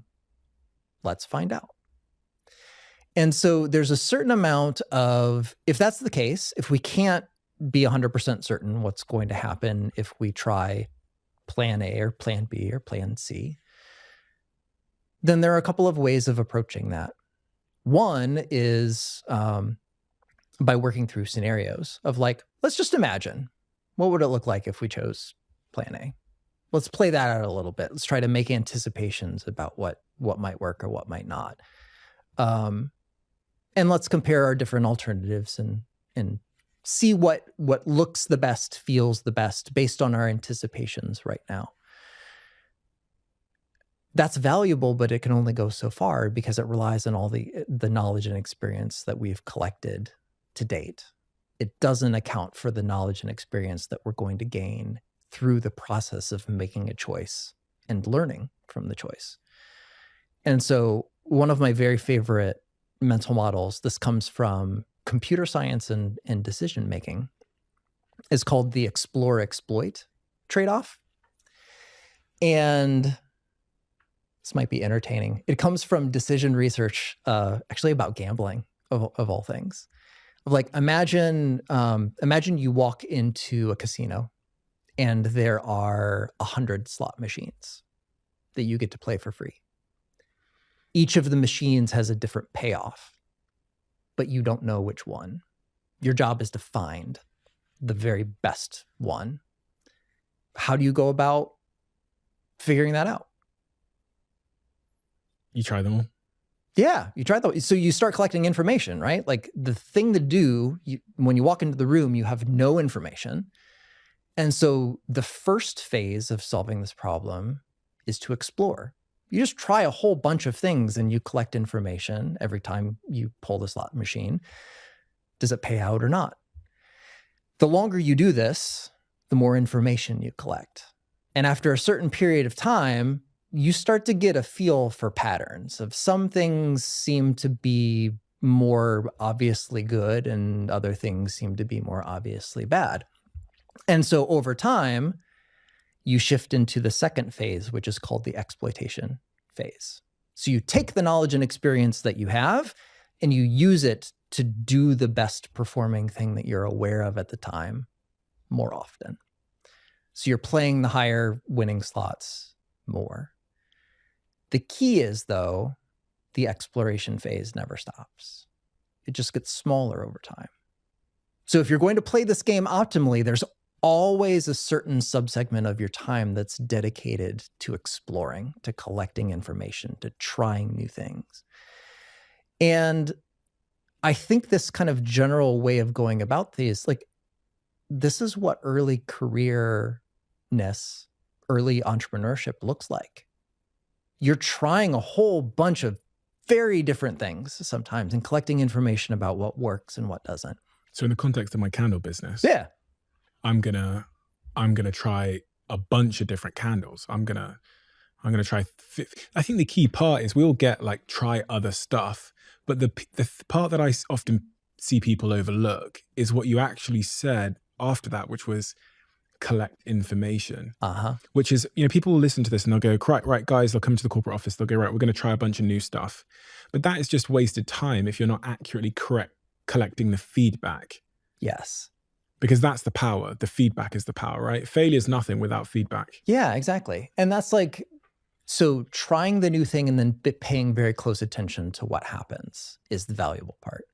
So like in the context of the candle business, like maybe you try 10 different scents at the very beginning and you do small batches of each one. And how do I test that in the context of a candle business? How do I test which is the best scent? Yeah. So you could do all sorts of different things. Like early on, you can get direct feedback. So follow up with people, ask. So this is where the like quantitative and qualitative research studies can be very, very valuable. So your first source of information is, what do people buy? What's most appealing? Where does that kind of initial spark go? You'll probably see a distribution. If you try 10 different scents, you'll probably see a couple very clearly stand out. And then contacting customers directly to follow up. What did you like? What did you not like? Asking quite like we were talking earlier about, how did it smell when it was lit? How did it smell when it was not lit? Like all of those things, spending a little bit of time digging into it in a deliberate, systematic way is how you get that information. Could I do this before I even start selling these candles? Could I get 10 flavors, put blank labels on all of them, and also try and create a situation where you can't see it? Oh, yeah. Because totally. again, I'm trying to limit the variable. So I don't want you to make your decision based on color. Put you in a pitch black room. This is actually what a lot of companies do. One of the companies I've invested in called Huel does this. They have these pitch black rooms at their HQ, which they invite people into. And these are like sensory deprivation rooms, I guess, because there's no light, There's no nothing. You can't see anything. And in the context of candles, get 10 strangers off the street to smell them all, maybe 100. Yep. And just to leave some scores. Yeah. And then get them to smell them when they're lit and take that data as well. You can absolutely do that. That's crazy. It seems so obvious, but people don't do this stuff. Yeah. And it doesn't take that much more work. You're actually limiting your risk because you're not committing to, one big batch of something that you think will work. Yeah. You're just experimenting a little bit more broadly, collecting some information and allowing that information to guide your future decisions. You talk about this thing in your book called Gall's Law. Yeah. What's Gall's Law? Gall's Law is the idea that any complex system essentially evolved from a simpler system that worked. So if you want to create a complex system that works, the easiest, best thing to do is to start with a simple system and then build it up from there. And so this is like, when we're talking about this hypothetical candle business, we're not talking about the multinational distribution version of the candle business quite yet. There's a simpler version of that business that must exist in order for it to ever reach the level of complexity and success that would allow that to actually operate in the world. And so one of the reminders of Gall's Law is that it's actually okay to start simple, straightforward, strip it down, focus on the essentials, start there, because every additional bit of complexity needs to serve some sort of purpose to justify its cost, either direct cost or time, attention, opportunity cost. And so I think, to our earlier conversation, sometimes complexity can be seen as a bit of a weird status signal. Like, I'm fancy, I'm sophisticated. I think the more sophisticated thing to do is to start simple and keep it simple on purpose, and then make every additional bit of complexity earn its way. Because complexity isn't value. This is the thing we get wrong. We think if we take a candle and we add some neon lights to it, and we add some, like a metal lid to the top of it, and then we add, you can charge your phone using the candle. Sure. We think because we've added more stuff, people are going to value it more, therefore they're going to pay for it more. Yeah. But that's not necessarily how the world works. Exactly. You're going to screw up so many things by adding those features. The best example I can give is this Whoop on my wrist, which I'm an investor in and ambassador for. So I'm not shilling it here, but it's just something that always comes to mind, where you ask the founder of Whoop why you didn't add a watch to it, why you didn't add the time. Because you could simply just put the time on there. Sure. But he said adding an additional feature changes the frame. And that really made me understand this idea that more isn't more as it relates to value of products. Because the minute you add the time to a Whoop, it becomes a watch. And then people have these whole new set of expectations of a watch. It's a fashion item, et cetera, et cetera. Interesting. I've never heard that term before, Gall's Law. Yeah. Or like, it's instructive that we're talking about candles and not about some complex mechanical device that you would bolt onto a building's HVAC system to deliver scent to the entire space. Yeah. Right? Like, don't start there. Maybe start with a candle. And then at a certain point, if it makes sense to move in a direction based on what your customers are telling you, that's fantastic. But keeping it simple from the beginning is the way to go. Once upon a time, if you had a business idea, it was exceptionally difficult to get going. But now, in the age of Shopify, it is exceptionally easy. As many of you will know, Shopify are a sponsor of this podcast. If you don't know Shopify, it's an exceptionally simple web platform for anybody that's got an idea that wants to transact on a global scale. So things like these conversation cards, which we sell, we've sold using Shopify, and it only took us a couple of clicks to get going. So why did we choose Shopify? For a number of reasons, but I think one of the big ones, which goes unappreciated, is their checkout system converts 36% better compared to other platforms. And here's what I'm going to do to remove the cost for you. If you go to shopify.com/Bartlett, you'll be able to try Shopify for $1 a month. I've seen Shopify completely change people's lives. And for many of you, I think it could change yours. We haven't spoken about this book though. First 20 hours, yeah.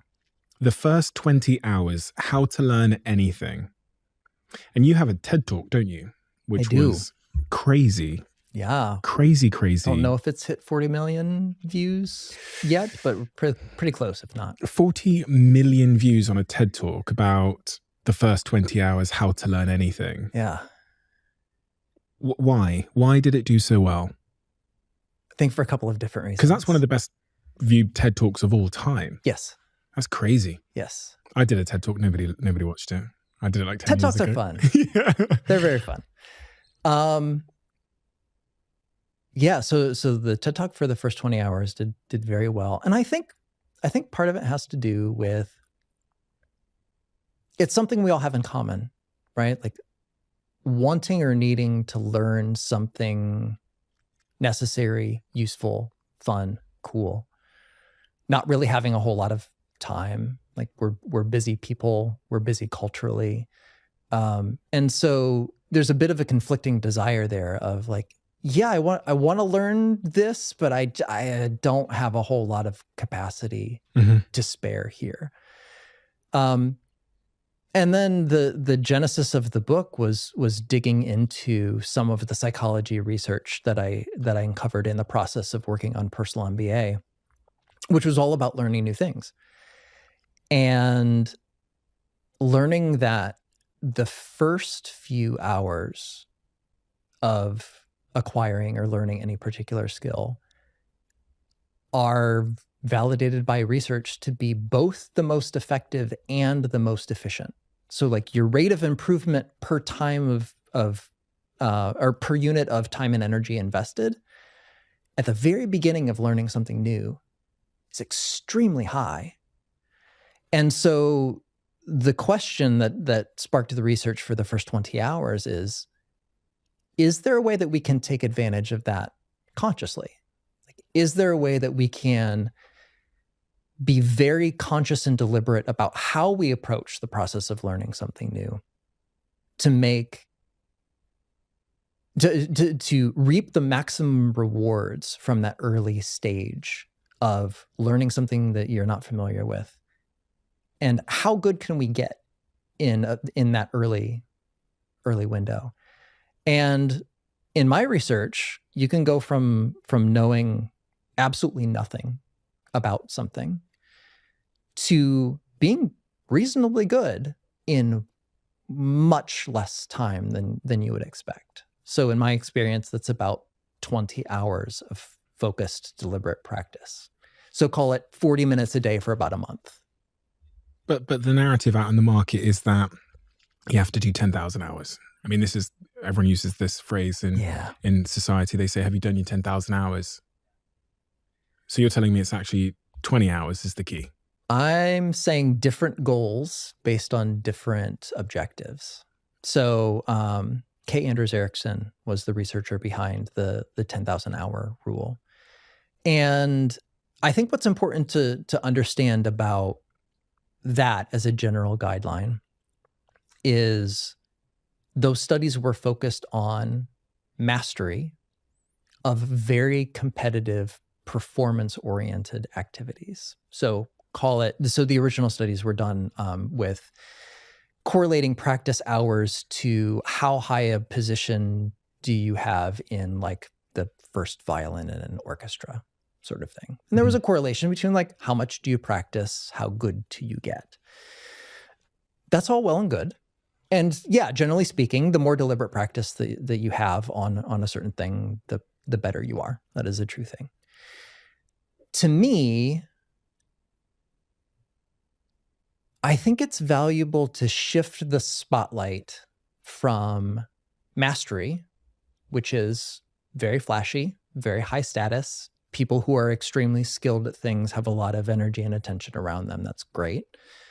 The type of skill acquisition that most of us do most often throughout our entire lifespan is figure out how to do something new for the first time.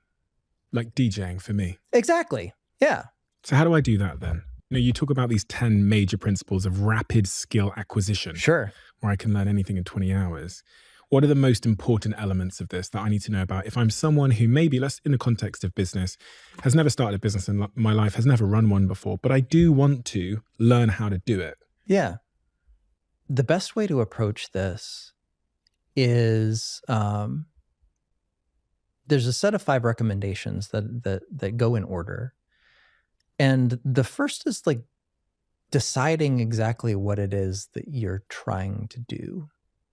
So in my experience, like a lot of people, when they, at the beginning of the process of learning how to do something, the goal is way too big, like it's way too much, way too soon. Whereas something specific, concrete, and approachable is a way better place to start. So DJing an entire set at a crazy music festival is not the place to set the goal right at the very beginning. It's, I want to do my first song for myself. For me, it was like, I want to mix that song into that song without it sounding shit. Totally, exactly. And that's a great place to start, because then it's like, okay, this is a concrete, specific thing. I know exactly what it looks like. You probably had some experience listening to music of this type, knowing when things go well and when they don't go well. So you had a little bit of like taste, context, perspective. And so deciding like, okay, my early goal is to do this one specific thing. It's the first failure mode, because most people don't decide on that concrete specific thing. It's way too nebulous. There's not enough to work with. So deciding is the first part. From there, most of the things that we talk about as skills aren't single skills. They're actually bundles of smaller sub-skills that are all important and you use in combination. And so I'm not familiar with DJing, so you can fill in the blanks for me. But like, what were some of the smaller things that you needed to learn how to do as a thing to be able to like mix one song into another? Well, you need to know music, because music has different, I'm really going to butcher it, so DJs are literally going to laugh at me in their WhatsApp groups, but different beats per minute. Sure. So every song has a different beat per minute. So you need to learn about the different beats per minute so you can merge them. Every song has a different key. I think that's kind of what they call it, a key. So you have like an A, a B, a C, and you need to know that, because before you even get to mixing them in, that's quite important. So that's the music side of thing. Then there's the hardware itself, which is knowing how you see two songs coming at the same time. So you need to learn about the hardware before you can mix two songs together. And then, actually, interestingly, in the first hour of lessons, I was expecting to jump on the decks, but the first hour of lessons that I had was all about what is music. Totally. It was like, and how does music sound good in this kind of like 8-bar thing that music goes in. So it was all about music itself. I had to start over there, whereas I was expecting to jump on the decks. Yes. That is a brilliant example of deconstruction. It's exactly what we're talking about. So the skill is not DJing itself. It's learning about keys, learning about tempo, learning about transitions, learning about all of these smaller things that you need to use in concert in order to use them together to do this more complex thing that you want to do. So a good teacher, like the value of a good teacher is they can help you with that deconstruction. Like, what are all the little subcomponents that I need? And then the next layer down from that is, once you've deconstructed into the smaller parts, that's when you start to do some research of which of these parts are more important or less important. What should I focus on first? What can wait until later? And so like tempo and musical keys might be really important. And so it might make sense to start the process there. Let's get that really solid. We can wait for the hardware. We can wait for the plugins. We can wait for, all of these things that comes later. Get this stuff down solid first. Nobody wants to wait. Yeah. Do you know what I mean? That's the thing. Like, I think there's an element to which that's true. There's also an element to waiting here, going about it in a little bit more of a deliberate fashion, is what gives us an advantage as adult learners. Like, we can approach what we're doing in a strategic way. We can focus our time and attention on the things that are going to have the highest rewards first. And so just a little bit of impulse control of like, I'm going to hold off on the buttons for a couple hours to learn a little bit of this first. Like, that's where you start figuring out the inflection points in the skill, like the things that if you can just wrap your head around this, you can get a huge improvement in a very short period of time. And then the trick on the research phase, and this is the one that I struggle with a lot because I like research. It's fun for me. I can get stuck here. And so the trick is to do just enough research to give yourself context, understanding what you're looking for, an idea of what it looks like to do well or to not do well. And from there, you do just enough to know a little bit of what you're doing, and then you actually start the focused, deliberate practice component, because that's where the skill's actually built. The skill's not built in research. A lot of people seem to get stuck on that research part because they are, that people call them in culture procrastinators. But I had a conversation with Nir Ayal, and he said we're discomfort avoiding creatures. And he said whenever you find yourself procrastinating, it's basically because there's discomfort associated with the task at hand. Yeah. So I had a conversation with someone very close to me recently, actually yesterday. And in our conversation, they've been meaning to do this online project for a long, long time, for 2 years now. And they've just done everything but this online project. And when we kind of deconstructed it, as you said, it was really because they don't feel competent in several of the individual pieces. So they're just like researching themselves to death and taking no action. Absolutely. This is one of the biggest barriers to learning as an adult. Adult learners hate to feel stupid. We hate to feel over our head that we don't know what we're doing, that we're going to look bad in front of others, that there's some idealized skill level that would represent success, and your early attempts look nothing like that. There was an interesting study that was done about changes in artistic ability and inclination over the human lifespan. And so when you ask a bunch of young children, are you an artist? Every one of them answers yes. Yeah, I create art. That's what I do. And there's a certain threshold, and it usually happens around like the middle grades, junior high-ish, where people will start to say like, no, it's not something that I do. And there's a certain amount of self-consciousness that develops in the process of becoming an adult, where you can start to recognize that the difference between what you can do and what you want to do can be somewhat extreme. Yeah. And that self-consciousness can be an active barrier to getting started in the first place. It's all by comparison as well, isn't it? Really, because like comparison with other people, and then also comparison with ourselves. Mm-hmm. So with other people, like early stages of skill acquisition, if you're comparing yourself to the masters in hours 1, 2, and 3, you are not doing yourself any favors at all. And then even like, I think that's a little bit easier to avoid because I have only golfed a couple times in my life. Comparing myself to Tiger Woods doesn't feel like an even like conceptually appropriate thing for me to do. That's not difficult. The harder thing is comparing yourself to the other person who has not golfed very much, but somehow hit a shot straight or whatever. Or like, it feels like this shouldn't be so hard for me. Why is this so hard for me? And then like the self-recrimination feedback loop starts. And so I talk about in the first 20 hours, I call this the frustration barrier. And so generally speaking, rough rule of thumb, hours 1 to 10 are brutal, emotionally speaking. And so that's the period of time where you're really frustrated. Things make very little sense.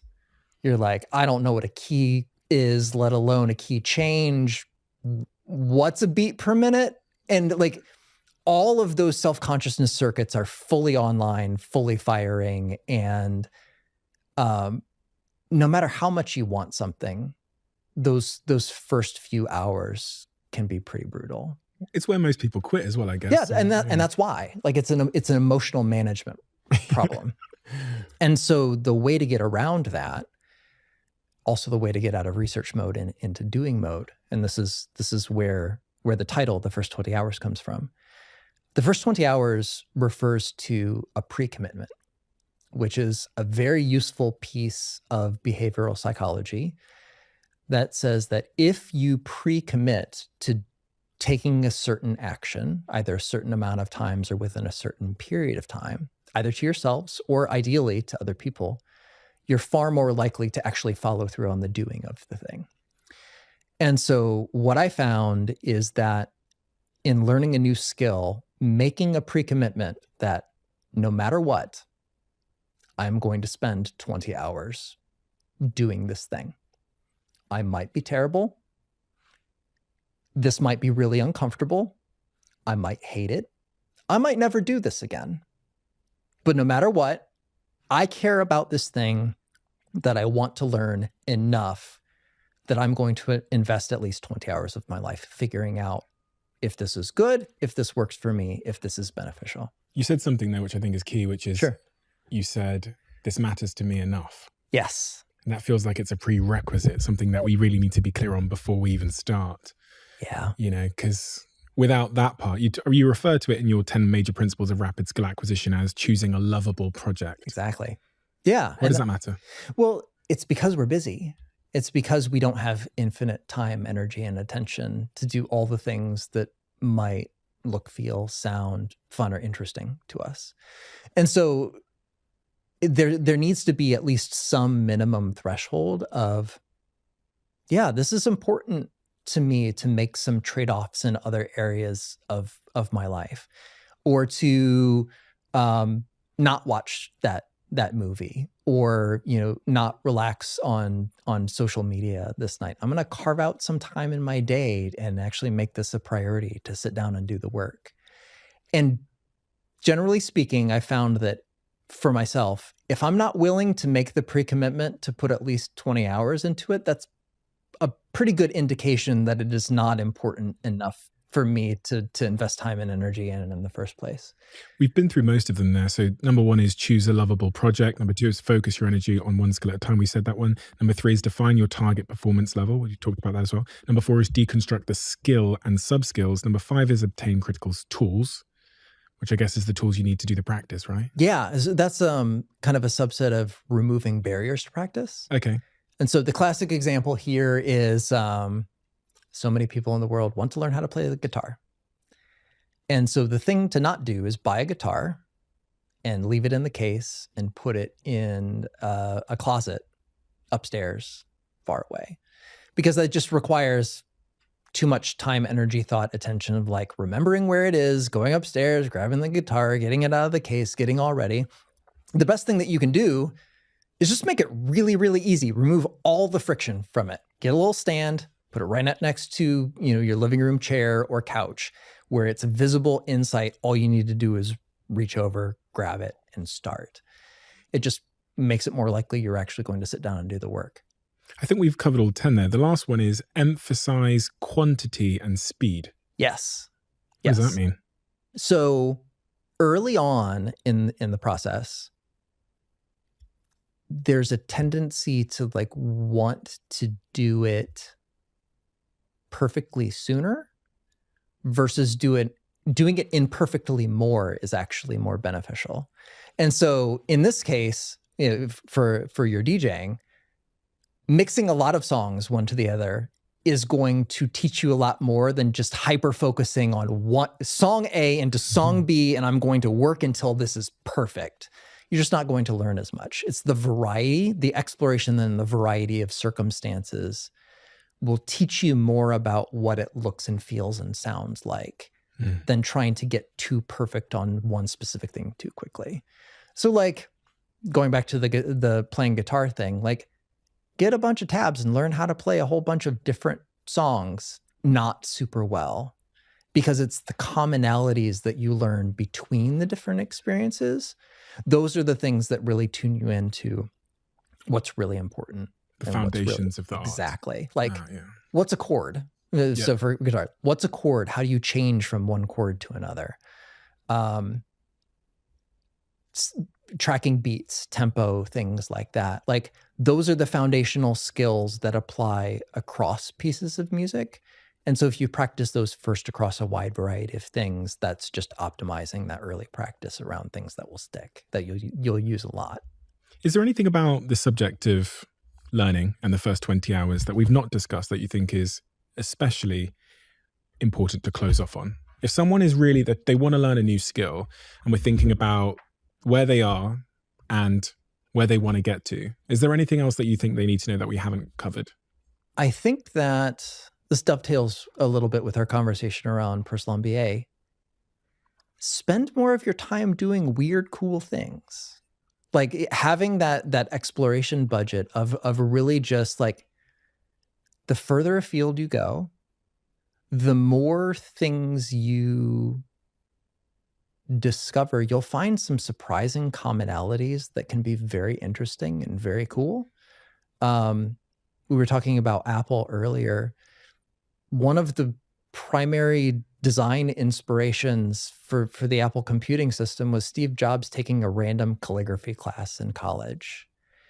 And it's not something that you would put together in some sort of obvious way, but it was an important enough influence of being able to take some part of life and like apply it in a different way, in a different context to another thing that unlocked a lot of value for a lot of people.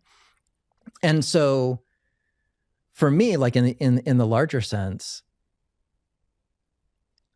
I think it's just really valuable to take a step back and think about like, what might I want to experience or what might I want to learn how to do at some point in my life? Just make a list. It can be, I think self-editing here is not the way to go. Just like make a list of all the things that appeal to you for whatever reason. And then the benefit of an approach like the first 20 hours is it gives you a way to make actually going about doing that thing look and feel far more approachable than it otherwise might be. When you said the thing about Apple there and Steve Jobs going to that calligraphy class, it made me realize that in life there really is no such thing as a waste of time. No, there's really not. Because we think of chilling on Netflix as a waste of time, but you can uncover something about story arc from watching a movie that makes you bring that into your creative work or into an advertising campaign. And I think it's interestingly, because if you think about that example you gave of Steve Jobs in that typography class, had he just gone to computer programming lessons about how to make software or hardware, he wouldn't have stumbled across the brilliant sort of insight that design and typography and calligraphy really, really matters. So these devices wouldn't be so amazing. So sometimes the most valuable skills or inspiration we can acquire exists clearly outside of the bubble that we work in. Totally. Josh, we have a closing tradition on this podcast where the last guest leaves a question for the next guest, not knowing who they're going to leave it for. Oh, excellent. That's fun.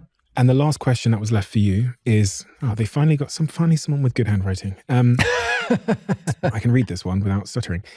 When you look back on your life, are there more things you regret doing or regret not doing? Please give some examples.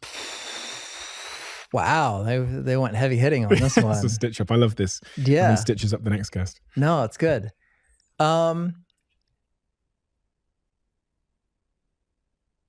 I think I have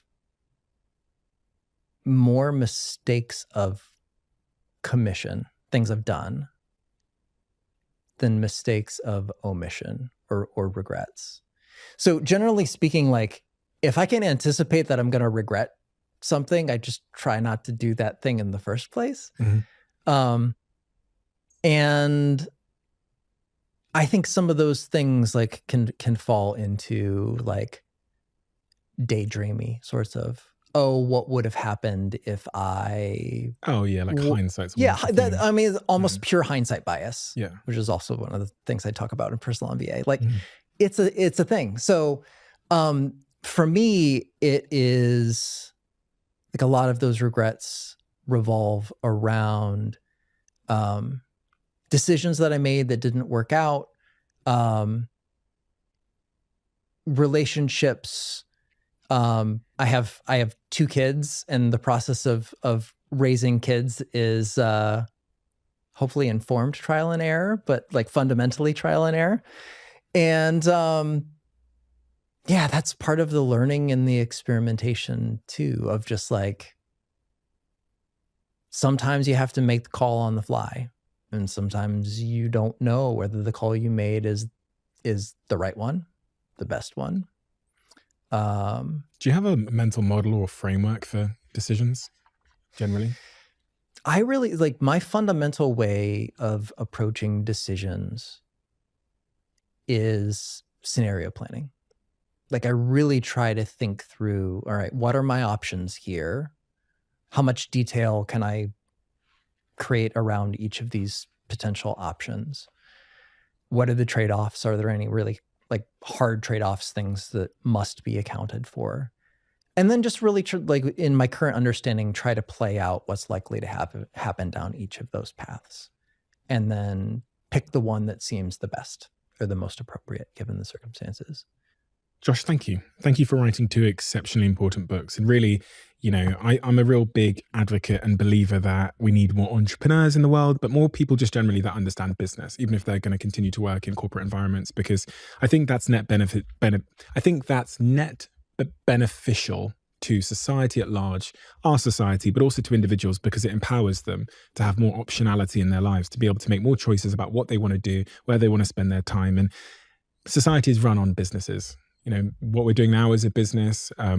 The way that I'll get home tonight is a business. So understanding the fundamentals, the levers that are running society, I think is only net positive for everybody. And that's exactly what the personal MBA does. It deconstructs what businesses are, and it helps us understand the world around us and the incentive structures of the world around us in a really, really empowering way. So thank you for writing a book that really speaks to those people that maybe can't afford to go and get a very expensive MBA at one of those top schools, but gives them an equally, if not more important, understanding of business than anything ever could. It's an exceptional book, and I applaud you for writing it. So thank you.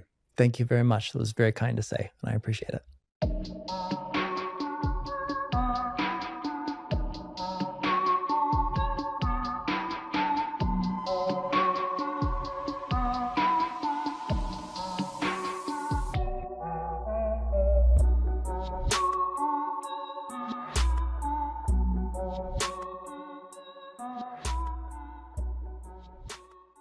'70s, 75% of the value of the S&P 500 was physical assets like property, and today it's less than 10%. It's closer to 5%. So you think that housing is not particularly important? Just let's stick with what I'm saying. Okay.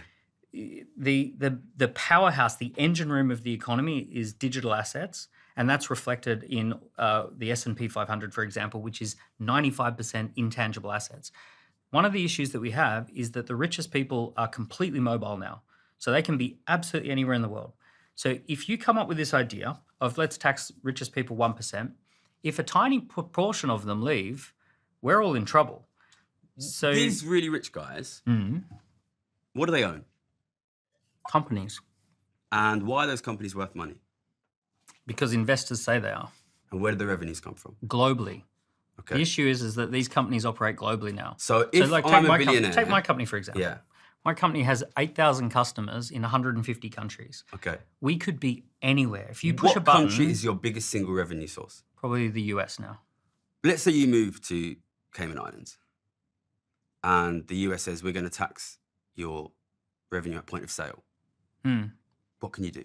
Well, that's different, right? Because that's not taxing billionaires, that's taxing companies.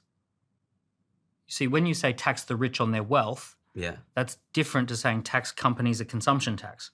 Oh, but you just said the rich own companies. You said that's what they own. Yeah, but you're saying how do you tax them, right? So do you tax their wealth, which is what they own, or do you tax the companies where they trade?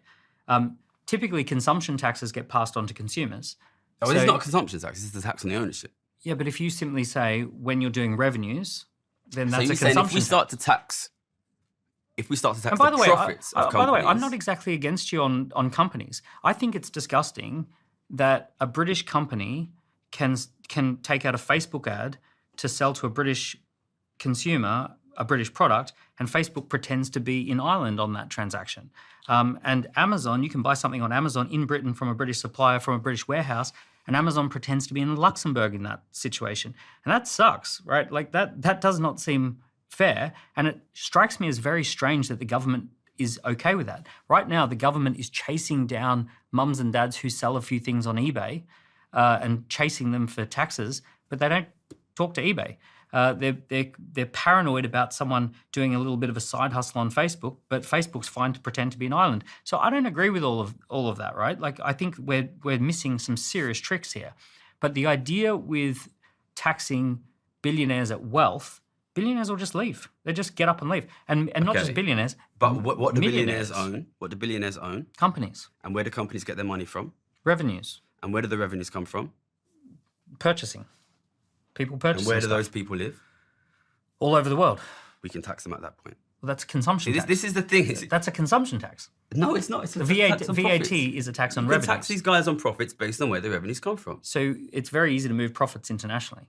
See, Stephen had a Starbucks cup. When he buys that Starbucks, Yeah. it's bought from a British company Yeah. who licenses the Starbucks logo Yeah. from Luxembourg or somewhere Yeah. like that.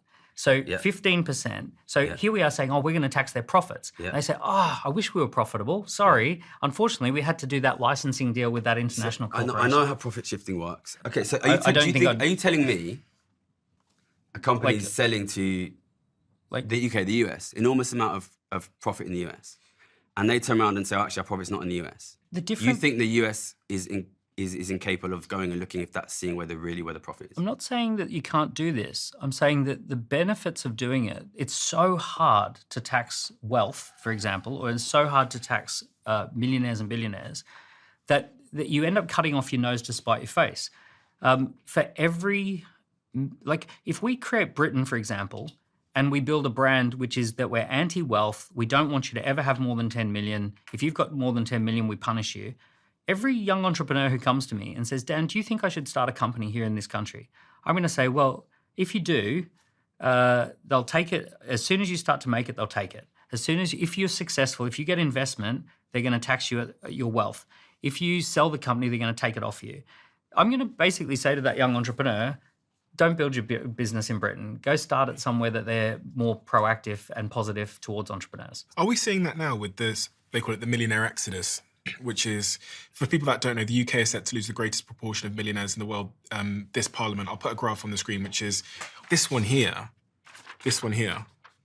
And that little red line here is us losing all of our millionaires at the moment. And in 2024, it's estimated that 10,800 high net worth individuals left the UK, which is a 157% increase from the previous year, which means that one millionaire is departing every 45 minutes. The UK millionaire exodus is equal to losing 530,000 average taxpayers. And another stat, the top 10% of earners in the US account for nearly half of all consumer spending. The top 1% of income taxpayers in the UK are projected to contribute about 30% of total income tax from 2024 to 2025. Why are all these millionaires running away? Well, it's not because they're taxing their wealth, because we don't have any wealth taxes. Why do you think they're leaving? I think the reason they're leaving is because the UK economy is really, really weak. Because the UK consumer is really, really weak. Because we've absolutely crushed the spending power of your average British family. And where are they Your average going? British family can barely afford to feed the kids and turn the heating on. So why are you going to start a business here when the customers are absolutely impoverished? Look, it corresponds with a new tax that we brought in, which was we ended the non-dom scheme. So the non-dom scheme basically said if you're living in the UK, but you've got businesses all over the world, then we only tax you on what you've got in the UK. And if you die in the UK, we'll only tax you on your UK assets for inheritance tax if you're a non-dom. But if you die in the UK and you've got wealth in India, once that non-dom scheme ended, they basically said, we will tax you on everything globally. If you're if you're a tax resident in the UK, everything you've got globally, we want 40% of it. So unfortunately, every wealth manager contacted their clients and said, you can't stay here. You're going to have to get out. It's gotten really bad. 1,000 people a month are leaving. And in the UK, 1% of people pay 30% of the taxes, 10% of people pay 60% of the taxes. And you imagine if we're sitting out at dinner and there's 10 of us out for dinner and one person says, hey, I've got this, I'll get 60% of the bill tonight, we say to them, no, it should be 70%, it should be 80%. And they say, you know what, I'll get up and leave. So they leave, everyone else's bill just doubled. So what's going to happen is if we drive the millionaires out of this country, every ordinary normal person who pays 10 grand a year in tax will now have to pay 20 grand a year in tax. So the reason they left is because we used to allow them to not pay tax. And On their global incomes, on their global So isn't it a bit businesses. more like if we were 10 of us at dinner and there was one guy who came to dinner on the condition he wouldn't pay, then leaves? Because these guys weren't paying tax anyway. If the reason they left is because they weren't paying tax. It's like saying, hey, I'll pay 60% of this table, and they say at the table, hey, wait a second, we also want you to pay for everything that's happening at other restaurants as well. Isn't it a bit more like these guys And we're stretching were the here analogy. on a condition? You yourself said No, you're 100% the right. reason why Yeah. they left is because we let them live here on the taxes- condition that they didn't have to pay taxes. On their global, taxes matter, right? So why is everyone going to Dubai? Dubai, they're going there because there's no tax. These guys, they live in Dubai, their money comes from the West. They are making money from the West while your average Western ordinary person watching this show now cannot afford to buy a house, cannot afford to have a family. We can tax those revenues at the point of sale. Why do we allow these guys? It's called a consumption tax. No, it's not. It's a tax on profits. It's not a tax on consumption. You just said at point of sale, which means it's a Yeah, consumption based on the profits. You look at how much profit they have, that's and not a then you work consumption out where the profits go. Exactly, it's not a consumption tax, like I'm saying. So if you tax profits, Yeah. right, then those profits have to accumulate in that country. And because of the digital ecosystem that we now have, the world we now live in, I can lease the database off of my company in Luxembourg. I can license my logo from a company. I understand how profit shifting works. Go on. Okay, so listen, these guys are not Gandalf. You just say, we don't accept profit shifting. We don't need to accept profit shifting. China does not accept profit shifting. We did not accept profit shifting 50 years ago. We do not have to accept profit shifting. But you have a government class who are extremely wealthy and a media class who are extremely wealthy saying it's impossible to tax rich people. And I would like to say, I will agree 100%. It is difficult to tax rich people. Yeah. It is very, very, very difficult to tax rich people. the difference- I don't come here saying I want to tax rich people because it's easy. I know it's hard. I know probably I'm going to lose. I know our viewers, kids, will live in desperate poverty. I know that. I do this because it is hard. If we are a country which says to ourselves, we don't try and do things which are necessary to keep our kids out of poverty because they are hard, then our kids will live in poverty. I don't need to be here. I'm a multimillionaire just like you. I could be in the Philippines drinking pina coladas. I come in here because I come from a poor background and it's ordinary families like my family, like the kids I grew up with, whose kids are going to be in poverty. It's difficult, but it is necessary. Sometimes we have to do things not because they're easy, but because they are hard. That is what makes a rich country rich, and that is what protects ordinary people. Listen, our grandparents lived in poverty. Did they say, let's not change it because it's hard? No, they didn't. They fought and they demanded healthcare, education, housing, food, and they got it. They got it. So you That's think why we're my not demanding parents enough? could live a good quality life. They got those things. They got those things, and they were aware that in order to do that, you could not allow the super rich who have been living lives of luxury for hundreds and hundreds of years to eat everything while ordinary families couldn't afford to feed their kids. I know it's difficult. And I know I'm probably going to lose. I know that. I know I'm probably going to lose, and that means our viewers will be poor. But I do it anyway because I do not want this country that I grew up in to fall into desperate poverty. I agree with you on the passion, and I agree with you on the problem. I don't agree with you on the solution because in 2019... we'll all be just rich one and our sec. kids will be rich. In 2020, and that's not what I'm saying. In 2020, we made a decision globally to shut down the economy, and we taught everyone that they can live and work from anywhere. The biggest threat to everything you're saying is remote working. The fact that we can live and work from anywhere. Our grandparents, if their boss owned a company, that company had to physically be in the country, and the boss had to physically be in the country. If we look at today, there are plenty of fitness trainers who work for a gym, and the owner of that gym is somewhere overseas. Plenty of people work in a restaurant, and the owner of the restaurant lives overseas. You can run a business from anywhere in the world right now. So the problem that we face is that you're describing how, on one hand, you say we need to tax it at the point of sale, which is a consumption tax. And It's then, not if and it's a just tax one on second. profits. Okay, and then you say a tax on profit, and then you say, but then we'll stop profit shifting. By the way, I'm also actually all for this idea of stopping profit. I've already said I think it's utterly ridiculous the way that many of these global companies are treated. And if we don't stop that, then all the money just flows out to the tech companies. So I'm with you on that. But when you say tax the rich, the actual people who own the companies, those people can just be anywhere right now. So, but their revenues can't. Their customers are where their customers are. Their customers are where their customers are. Listen, Amazon doesn't pay any UK tax, doesn't pay any US tax. Where are the customers? In the UK and the US. US. Do you really think it's impossible for us to tax that? Well, you're talking about taxing people at 10 million plus, right? So this is a lot of startup entrepreneurs. Jeff Bezos is a lot more than 10 million. Yeah. Jeff Bezos is worth a lot more than 10 million. But million. you talk about anyone above 10 million is on your radar. You don't want people worth 11 million pounds to be paying more tax. I'm not just talking, it's not that. Dan, if you're worth more than 10 million pounds, so if we tax people on, as Gary says, that have more than 10 million, what are your options to avoid? Say if your objective was to avoid that, what options do you have? Look, if my objective was to avoid it, I pass a board resolution that we're moving the head office somewhere else. Yeah. We move the intellectual property somewhere else. I pick up and move my family somewhere else. And within about a week or two, we've got a WeWork office somewhere else. I've got a new house on Airbnb somewhere else. And I cut ties with the UK and I'm non-tax resident here. And I have a digital business. I can literally make my head office anywhere in the world. If there was a particular country that turned hostile towards our operations, then I'd have to withdraw service from that thing. So that's possible, but it's unlikely that that would actually happen. But ultimately, if I choose to get up and leave, then I get up and leave. Now, the bigger issue is, would I have even come here in the first place? And then there's another issue. And here's the other issue, Gary, for you. You've just had 750,000 subscribers to your YouTube channel. It's 820, right? Yeah. It's 820, right? So it's going up fast. I could have one of my analysts at a consulting company do a valuation of your brand and do a valuation of your YouTube channel. We could say this is a fast growth media company and it's worth 11 million, right? So we could come up with a forecast and a projection and we say Gary's Economics is actually a new fast growth media brand. It's worth 11 million. Now, your channel, now you have to pay 100 grand a year in extra taxes because you're a millionaire. Well, sorry, 1% on wealth above 10 million on 11 million is going to be 10 grand taxes. Oh, you're saying only on the part above? That's how taxes work. So it's not on everything. It's okay. So it's a marginal tax. That's how taxes work. It's above.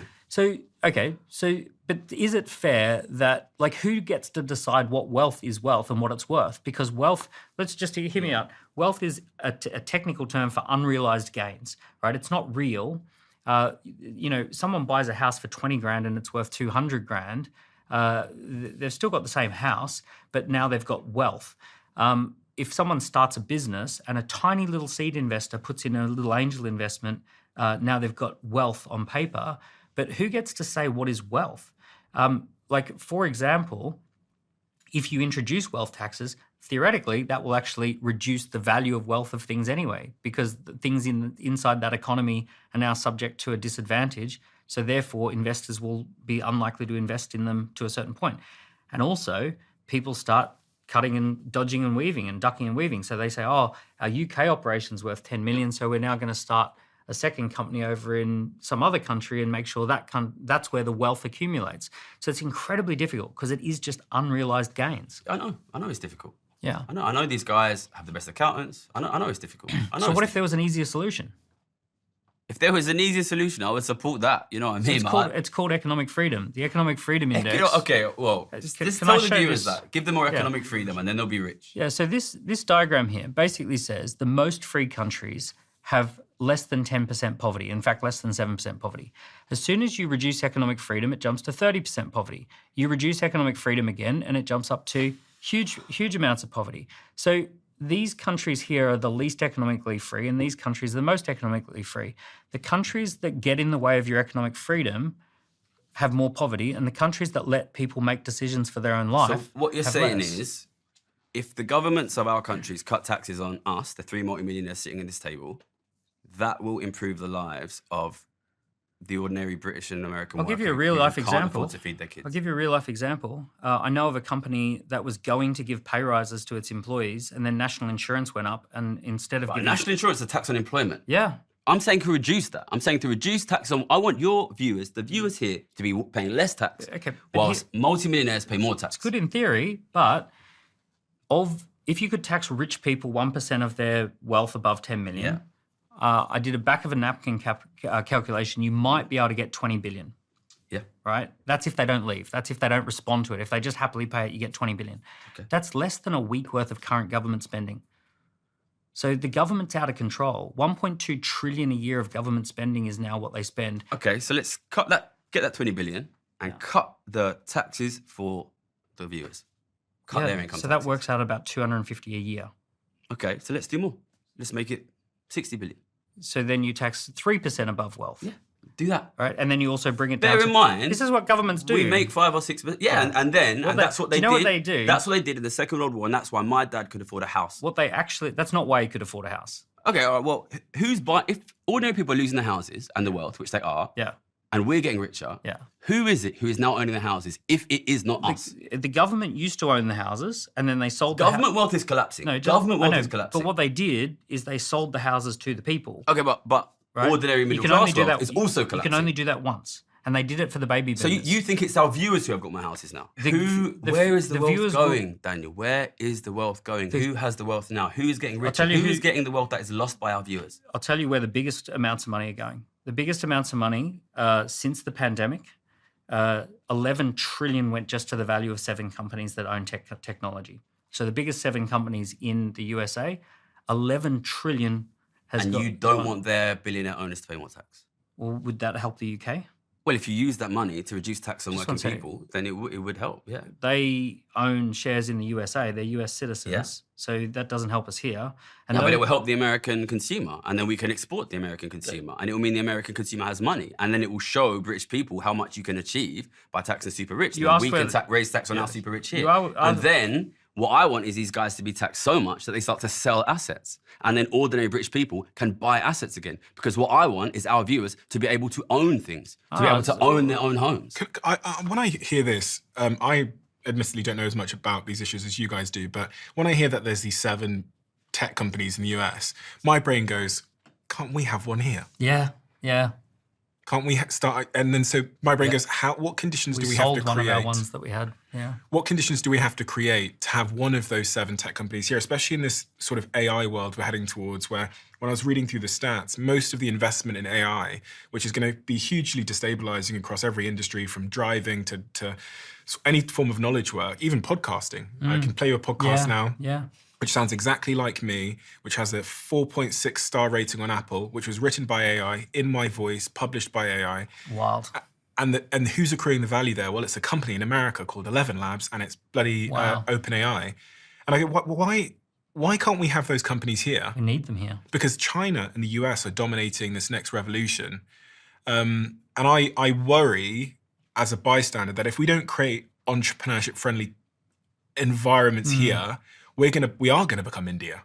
So if you want businesses to thrive, you don't need just a good environment for entrepreneurs. You also need people to have money that they can spend. And we are in a country where increasingly most of the people out there have almost nothing left over at the end of the month. They can barely pay the bills. Those companies are selling globally, right? So they don't need any particular company to do well. They sell to anywhere. So like OpenAI, ChatGPT, we're all using that bloody product and paying our $20, $30 a month. Yeah, where do they actually get their money from, right? They get their money from selling data to the rich, right?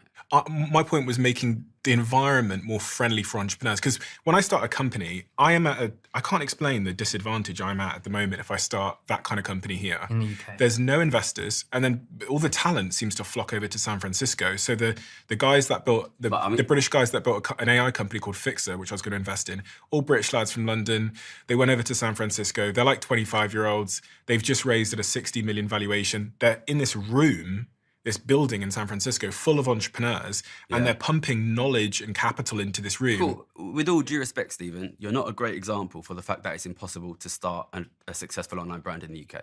Facts. But I also realised that the problem of But he started when things were different. But I also realised I don't like using personal examples because there's a huge amount of privilege and.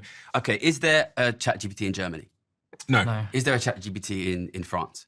No. Is there a ChatGPT in Australia? No. No. Is there a ChatGPT in It's Japan? It's China and One sec. Yeah, exactly. No. What you have here is an extremely low labor, extremely high capital model, which employs extremely few people across the entire world that is focused in basically 2 cities. Yeah. Good luck competing with that. How do we create an environment where the UK can start to build some of these companies which are going to capitalize on this next technological revolution? If you were Prime Minister, what would you do? I think you need to look realistically about what companies do we have a chance of growing. You know, I'm not an expert in AI, but I think trying to compete with San Francisco and London would probably not work. why? Try London and used to be do amazing. it, you know, try and do it. And listen, I know that you can get a lot of likes saying, let's just invest in AI, let's just invest it. Only one city in the world outside of China has managed it. China has managed it by basically state capitalism. You know, this is very similar in a sense to what we had with microelectronics in Japan in the 80s, right? When you have a new industry, especially these industries which are very capital intense and don't employ many people, you get a first mover advantage. They tend to win. Eventually, often they get undercut by cheaper rivals. And that does happen. You know, that does happen. And you might start in AI. I don't think AI is going to become a massive, massive employer. Of course, you know, a lot of countries are going to be like, because basically it sounds good. We're going to invest in AI. We're going to invest in AI. Personally, I think we should be looking at what does the British person need? You know, we live in a country where the housing stock is falling apart. If we say AI, when we talk about AI, I think we're actually talking about technology. Because even a podcast like this, you don't think of this as an AI company, but actually now the editing process, the scripting process, the transcription process, even YouTube itself is an AI company. So it's really technology we're speaking about here. And I'm wondering why we can't create a better environment in the UK to start launching and building some of these technology companies. We've even seen. I think we should, and I think we should be looking. How? We should be looking at reducing taxes on people who work and make money. This is what I've been saying for the whole time. What The about whole people? time. What about people who start companies? Yeah, we should reduce their taxes on the income that they make. But then if they start owning a As soon £50 as million company, Yeah. are you telling me, if you come to me and I say, all right, you want to start a company, we tax you very, very little on a company that you start. If that company becomes worth 20, 30, 40 million quid, then we're going to start taxing you. You're going to come and say to me, oh no, sorry, 50 million is not enough for me. So can I ask a question on that? So my company was valued at X 50, whatever, 100 millions. Congratulations. And I still had, because I hadn't had an exit event, Yeah. I still had £10,000, £20,000 in my bank account. Are you saying at the point when I sell the company, or are you saying just because I have shares in the company? I think you can structure it a number of ways. My preferred way is to stop people from hoarding enormous amounts of wealth for enormous amounts of time. That's basically my preferred method. There's also the wealth tax method. There's also capital gains as a method. There's a lot of different ways here. But you have to deal with the problem of, if you do not tax very wealthy individuals and very wealthy families, their share of the pie will obviously grow over time, and they are, as we are watching, squeezing out ordinary families. You have to deal with that. My friend sold his company in the UK. It's a company everybody knows. And I remember him saying to me at the time, it was in the middle of the pandemic, he'd got this big exit event. I think he'd made 300 million. And he goes, I'm off. I go, where are you going? He goes, I'm going to go to Dubai and Monaco and live between the two. And I said to him, explain to me why. He goes, well, the amount of tax I'd have to pay in the UK is equivalent to me paying 20 million rent in the UK for the next 6 or 7 years, which he'd have to stay here for. So he went, and he pops back in every now and then, but it meant that he could keep that 150 million, whatever tax he would pay, never had to pay it to the UK, is living this high-flying life now in Dubai, drops into Monaco every now and then. And I remember him saying to me, well, Steve, I'd have to pay 20 million rent a year to live here. And he went on to say, the UK product just isn't worth it. He goes, crime, I'm going to get my Rolex robbed off me. He goes, the healthcare system isn't the best. The education system isn't necessarily the best. And the particular one was crime, which is I'll get mugged walking through London streets. Stephen, if you allow British people who own £300 million of British assets to technically live in Monaco and not pay tax, then you will get crime, and you will have dirty streets, and you will have a bad healthcare system, and you will have education. Because if you give all of the wealth to a group of people who do not tax, there will be nothing left to provide things like healthcare and education for ordinary people. It's not unconnected. These people are not technically living there. They're moving out. My friends have moved out of the country. They don't come back to the UK. They've left, and they leave with their companies. So they built a company here. No, they typically build globally and pay no tax. They typically build globally business. Okay. It's not that they Yeah, pay. it was a global Also, business. they don't pay no tax. They pay extortionate amounts of tax, right? Anyone who's here is paying extraordinary taxes, more than they've ever paid before. 1% pays 30%, 10% pays 60% of 1.2 trillion a year So this worth guy of who government spending. 300 million, how much tax do you reckon he's paid in his life? I have no idea. His business was global, though. His biggest customer was the US. Because I pay 60%, and our viewers will pay 30, 40, 50%. Do you think it's fair that your 300 million guy pays his 2 or 3? I've no idea what he pays. Well, it sounds like he didn't pay 50%. Well, he went before he got the tax bill. But why do we allow it? Why do we allow it? I'm not allowed to not pay my tax. What could you have done to... You are allowed to. When you were in Japan, you wouldn't have paid UK taxes. Yeah, because I was working in 'Cause you were Japan living- yeah, and 'cause then I you- paid Japanese taxes. Yeah, because you're living in Japan. This is the thing. People can live wherever they want now. So, But we're talking about, I think we should stop obfuscating tax on people's work from tax on the assets that they own. So I'm talking about entrepreneurs' work generates wealth. So when So if I earn entrepreneurs £1 often don't billion pay- of British houses, yeah, and then I say I live in Dubai, yeah, and I'm getting the rent on £1 billion of houses, which would probably be something like, that's going to be something like £50 million a year. So I'm Yeah. getting 60 million pounds a year of rent from British people. yeah, And that gets paid to me from British people. yeah. And I don't pay tax, so I live in Dubai. Do you think that's fair? No. All right, so let's change that. Let's make people But- pay but tax the- on the- their the- on their wealth, the regardless question of where they live. Yeah, the question would be though, how would you tax people, right? And how would you actually structure it? Because regardless of what you feel like is fair, this is the thing. It's not about fairness. It's about what you can pragmatically and practically do in the modern Okay. economy. Yeah. You might say, oh, I actually, like for example, if we said what's fair, a lot of people would say a flat tax is fair. You make £1, you pay 20%. You make £1 million, you pay 20%. You make £100 million, you pay 20%. So a lot of people would say the fairest tax system would just be a flat tax on everything, right? That would be a fair thing. It's pragmatically, can you do it? Is it actually good for society? Should people be excluded from that? So it's not about fairness. It's about pragmatically, what can you get away with? All right, well, pragmatically, what we can get away with is desperate poverty for our viewers' kids. If you want to have, can we zoom out just a minute, right? I want to zoom All right, out. let's zoom away from our viewers' kids. Zoom Forget out. about them. They're not that important. I'm a dad, right? I got Yeah, 3 yeah, kids. but you are a multi-millionaire dad. Do you know? And you probably don't have the same problems as our viewers. Do you know that kids born into the top have a 60% chance of dropping out of the top, right? 60%. That's the number. It's called persistence. You can Google it. The persistence rates is actually only 40% for the richest, so which means 60% drop out in the second. Do you think your And then kids have a 60% chance of living in poverty? not poverty. Do you know what's interesting? That we're all trying to aim at the same goal, I Yeah. think, here. I'm not sure we are, boss. Well, I mean, that's fair. That's fair. Maybe we're I not. suspect some of us We're are not. maybe trying to protect our kids' No, I wealth want position. I want widespread affluence through the technological revolution that's happening, and I don't want the people who create that to want to go somewhere else. So you agree with me that we should cut tax on wealth creators and raise tax on wealth hoarders? Well, broadly. Okay, so let's do it. But if Let's you- cut no, tax sorry, on people sorry. who are making income. sorry, Let's broad- cut tax on people who are working hard, creating a good product, making a good income, and let's raise tax on people who are sitting there on 20, 30, 40, 100, 200, 500 million pounds of assets that they're going to give to their kids and they're going to use to dominate society and squeeze out the middle class. So who's an example of someone who's hoarding wealth? Rishi Sunak. So his family owns a tech company. His wife's dad owns a tech company. That's what I mean. Which he will inherit and his kids will inherit. But his net worth that is quoted is based upon his wife's. Yeah, but that company already exists. Yeah. It's created now. Yeah. It's But worth billions. But they have to reinvent that business every 2 years. Like it's a So you think that if Rishi Sunak's father-in-law stopped managing the company, it would be valueless? No, I think it hires hundreds of thousands of people, and it's a big company. I don't know a lot about that particular company, but I know it's a tech company. Steve Jobs died. Okay. Yeah. Is Apple valueless? No, Let's not pretend that these creators are the sole reason these companies are valuable. sure. And what we're talking about in many cases, I was a trader, okay? And I'm worth millions of quid. And, now that is just assets. I just own the assets. Mm-hmm. I own the assets. And that will grow and it will grow and it will grow and it will grow. And that will squeeze out and squeeze out and squeeze out and squeeze out our viewers. And I'll give that to my kids. They don't even need to work. They wouldn't even have to work. They could just live I could live off the wealth.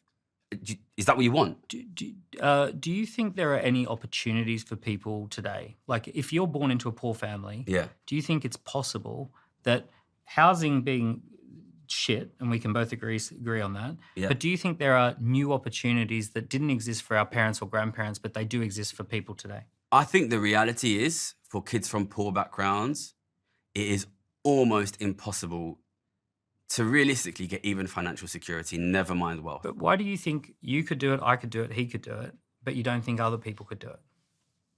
Well, the first thing is I'm 38 now, so I'm not a kid nowadays. Listen, I won every maths competition I've ever been in, you know what I mean, since I was a little kid. I didn't even have a desk in my house, you know. I was one of the top students at LSE, and I still had to win my job by cheating in the card game. You know, that's the world that we live in. I don't think that's a very replicable strategy. And look, it's very easy for people like us who've made money to say, oh, we did it, aren't we great? Go out and, you know, you've said that you think if young people go and work in tech business, they can get financial security. If it was that easy, they'd all be doing it. You know, they're not idiots. Our viewers are not idiots. They're trying. They're trying. They want to find the good opportunities, and they work. Listen, they're I'm working not the one so saying hard. they're idiots. You're the one who says that they can't do it anymore. I see people do it all the time. Like, I'm working in entrepreneur. People from poor backgrounds. But then why are our viewers? You think all of our? If it was that easy, why is everybody not doing it? I'll tell you Dan? why people aren't doing it. We went through a schooling system that taught us how to get an office job. Okay. Right. We went through a schooling system to prepare us for a world that doesn't really exist anymore, which is the Industrial Revolution world. And you have to go through a process of figuring out how it really works. So what I see is the most often the people who do really well financially who are young, they dropped out of school, they dropped out of university, they started learning how to do things by doing their own research. They start their own business or co-found a business. They take a very alternative path. None of that was taught to us at school. None of it's taught to us in normal society. We have a school system that manufactures people for a set of skills that are not particularly valuable anymore. Yeah. And we also get them in debt for those skills. When people sidestep that and say, okay, I'm not going to get into university debt, I'm just going to go off and actually figure out how the world works, there's actually loads of opportunities. Okay, so I guess we've sorted it then. All of our viewers need to do is go and buy Dan's book, become an entrepreneur and become a millionaire. It's that easy. Why weren't you guys doing it to begin with? They're idiots. The viewers are idiots. They should be just being more entrepreneurial. It's as simple as that. More entrepreneurial, start a business. Listen, I come from East London, okay? My friends can't feed their kids, okay? And if it was as simple as going out and being an entrepreneur, I can bet you they would do it. I can bet you they would do it. I'm sick of multimillionaires telling kids who can't afford to turn the heating on, you just need to be more entrepreneurial. It's sick, Dan, it's sick. But this gives people mental illness. It gives people mental illness. Tell them the truth, okay? We, your older generation, we took the opportunities and now it is almost impossible to get out of poverty. And don't just stand up there and wave, you know, your millions of pounds in front of them and say, if you were entrepreneurial like me, you could do it, you could have it. Because it's sick because they can't. They can't feed their kids, Dan. They can't turn the heating on. Don't tell them to be more entrepreneurial. Fix the system that drives more and more and more of them into poverty every generation. I find it very strange that you think it would be easier to fix the entire global economic system than to start a business and fix your own personal economics. The thing that I know that gives people mental health issues is feeling that they have no agency in their life, that they can't do anything. Your video where you talk about if you don't have a rich dad, you're screwed. There's no such thing as meritocracy. You're never going to be successful. To me, if I had have come across your content at 19, 20 years old, I would have been screwed.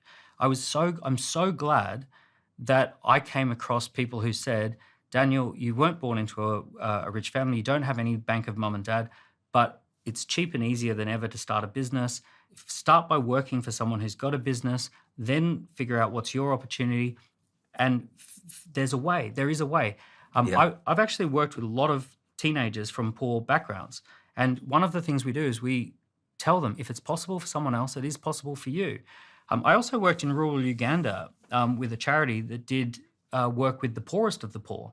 One of the most incredible things I ever saw was a woman who started out literally picking food out of a trash pile. And she was basically, they shared with her how to start a chicken business, which then ended up as a pig business, which then ended up as a cattle business. And she ended up hiring 15, 16 people in her local community. The power of entrepreneurship is that starting with nothing, you can actually make improvements. I'm not saying everyone ends up as a millionaire, and I'm not saying everyone ends up equal, but I'm saying you can make improvements in your life. And the thing that causes mental health issues is the feeling of having no agency or no control over your circumstances until the world changes the whole economic system. I never told people don't work hard. I never once said that. Never once said that. You said if your dad wasn't rich, you'll never be rich. Which is true in 99.9% of cases. I've never told people don't work That's hard. actually I've not never true in told 99% listen, of cases. I've never told people don't work hard, okay? And listen, if you think that Ugandans should be more entrepreneurial, I've never been to Uganda, maybe that's the problem out there, maybe that's the problem in Nigeria, maybe that's the problem in India. Listen, I've never said don't work hard, okay? When I brought my book out last year, the hardback, I was at some event and I come out, I was drinking in London Bridge. And I come out late, it was like 1 a.m. And some guy come up to me when I was unlocking my bike.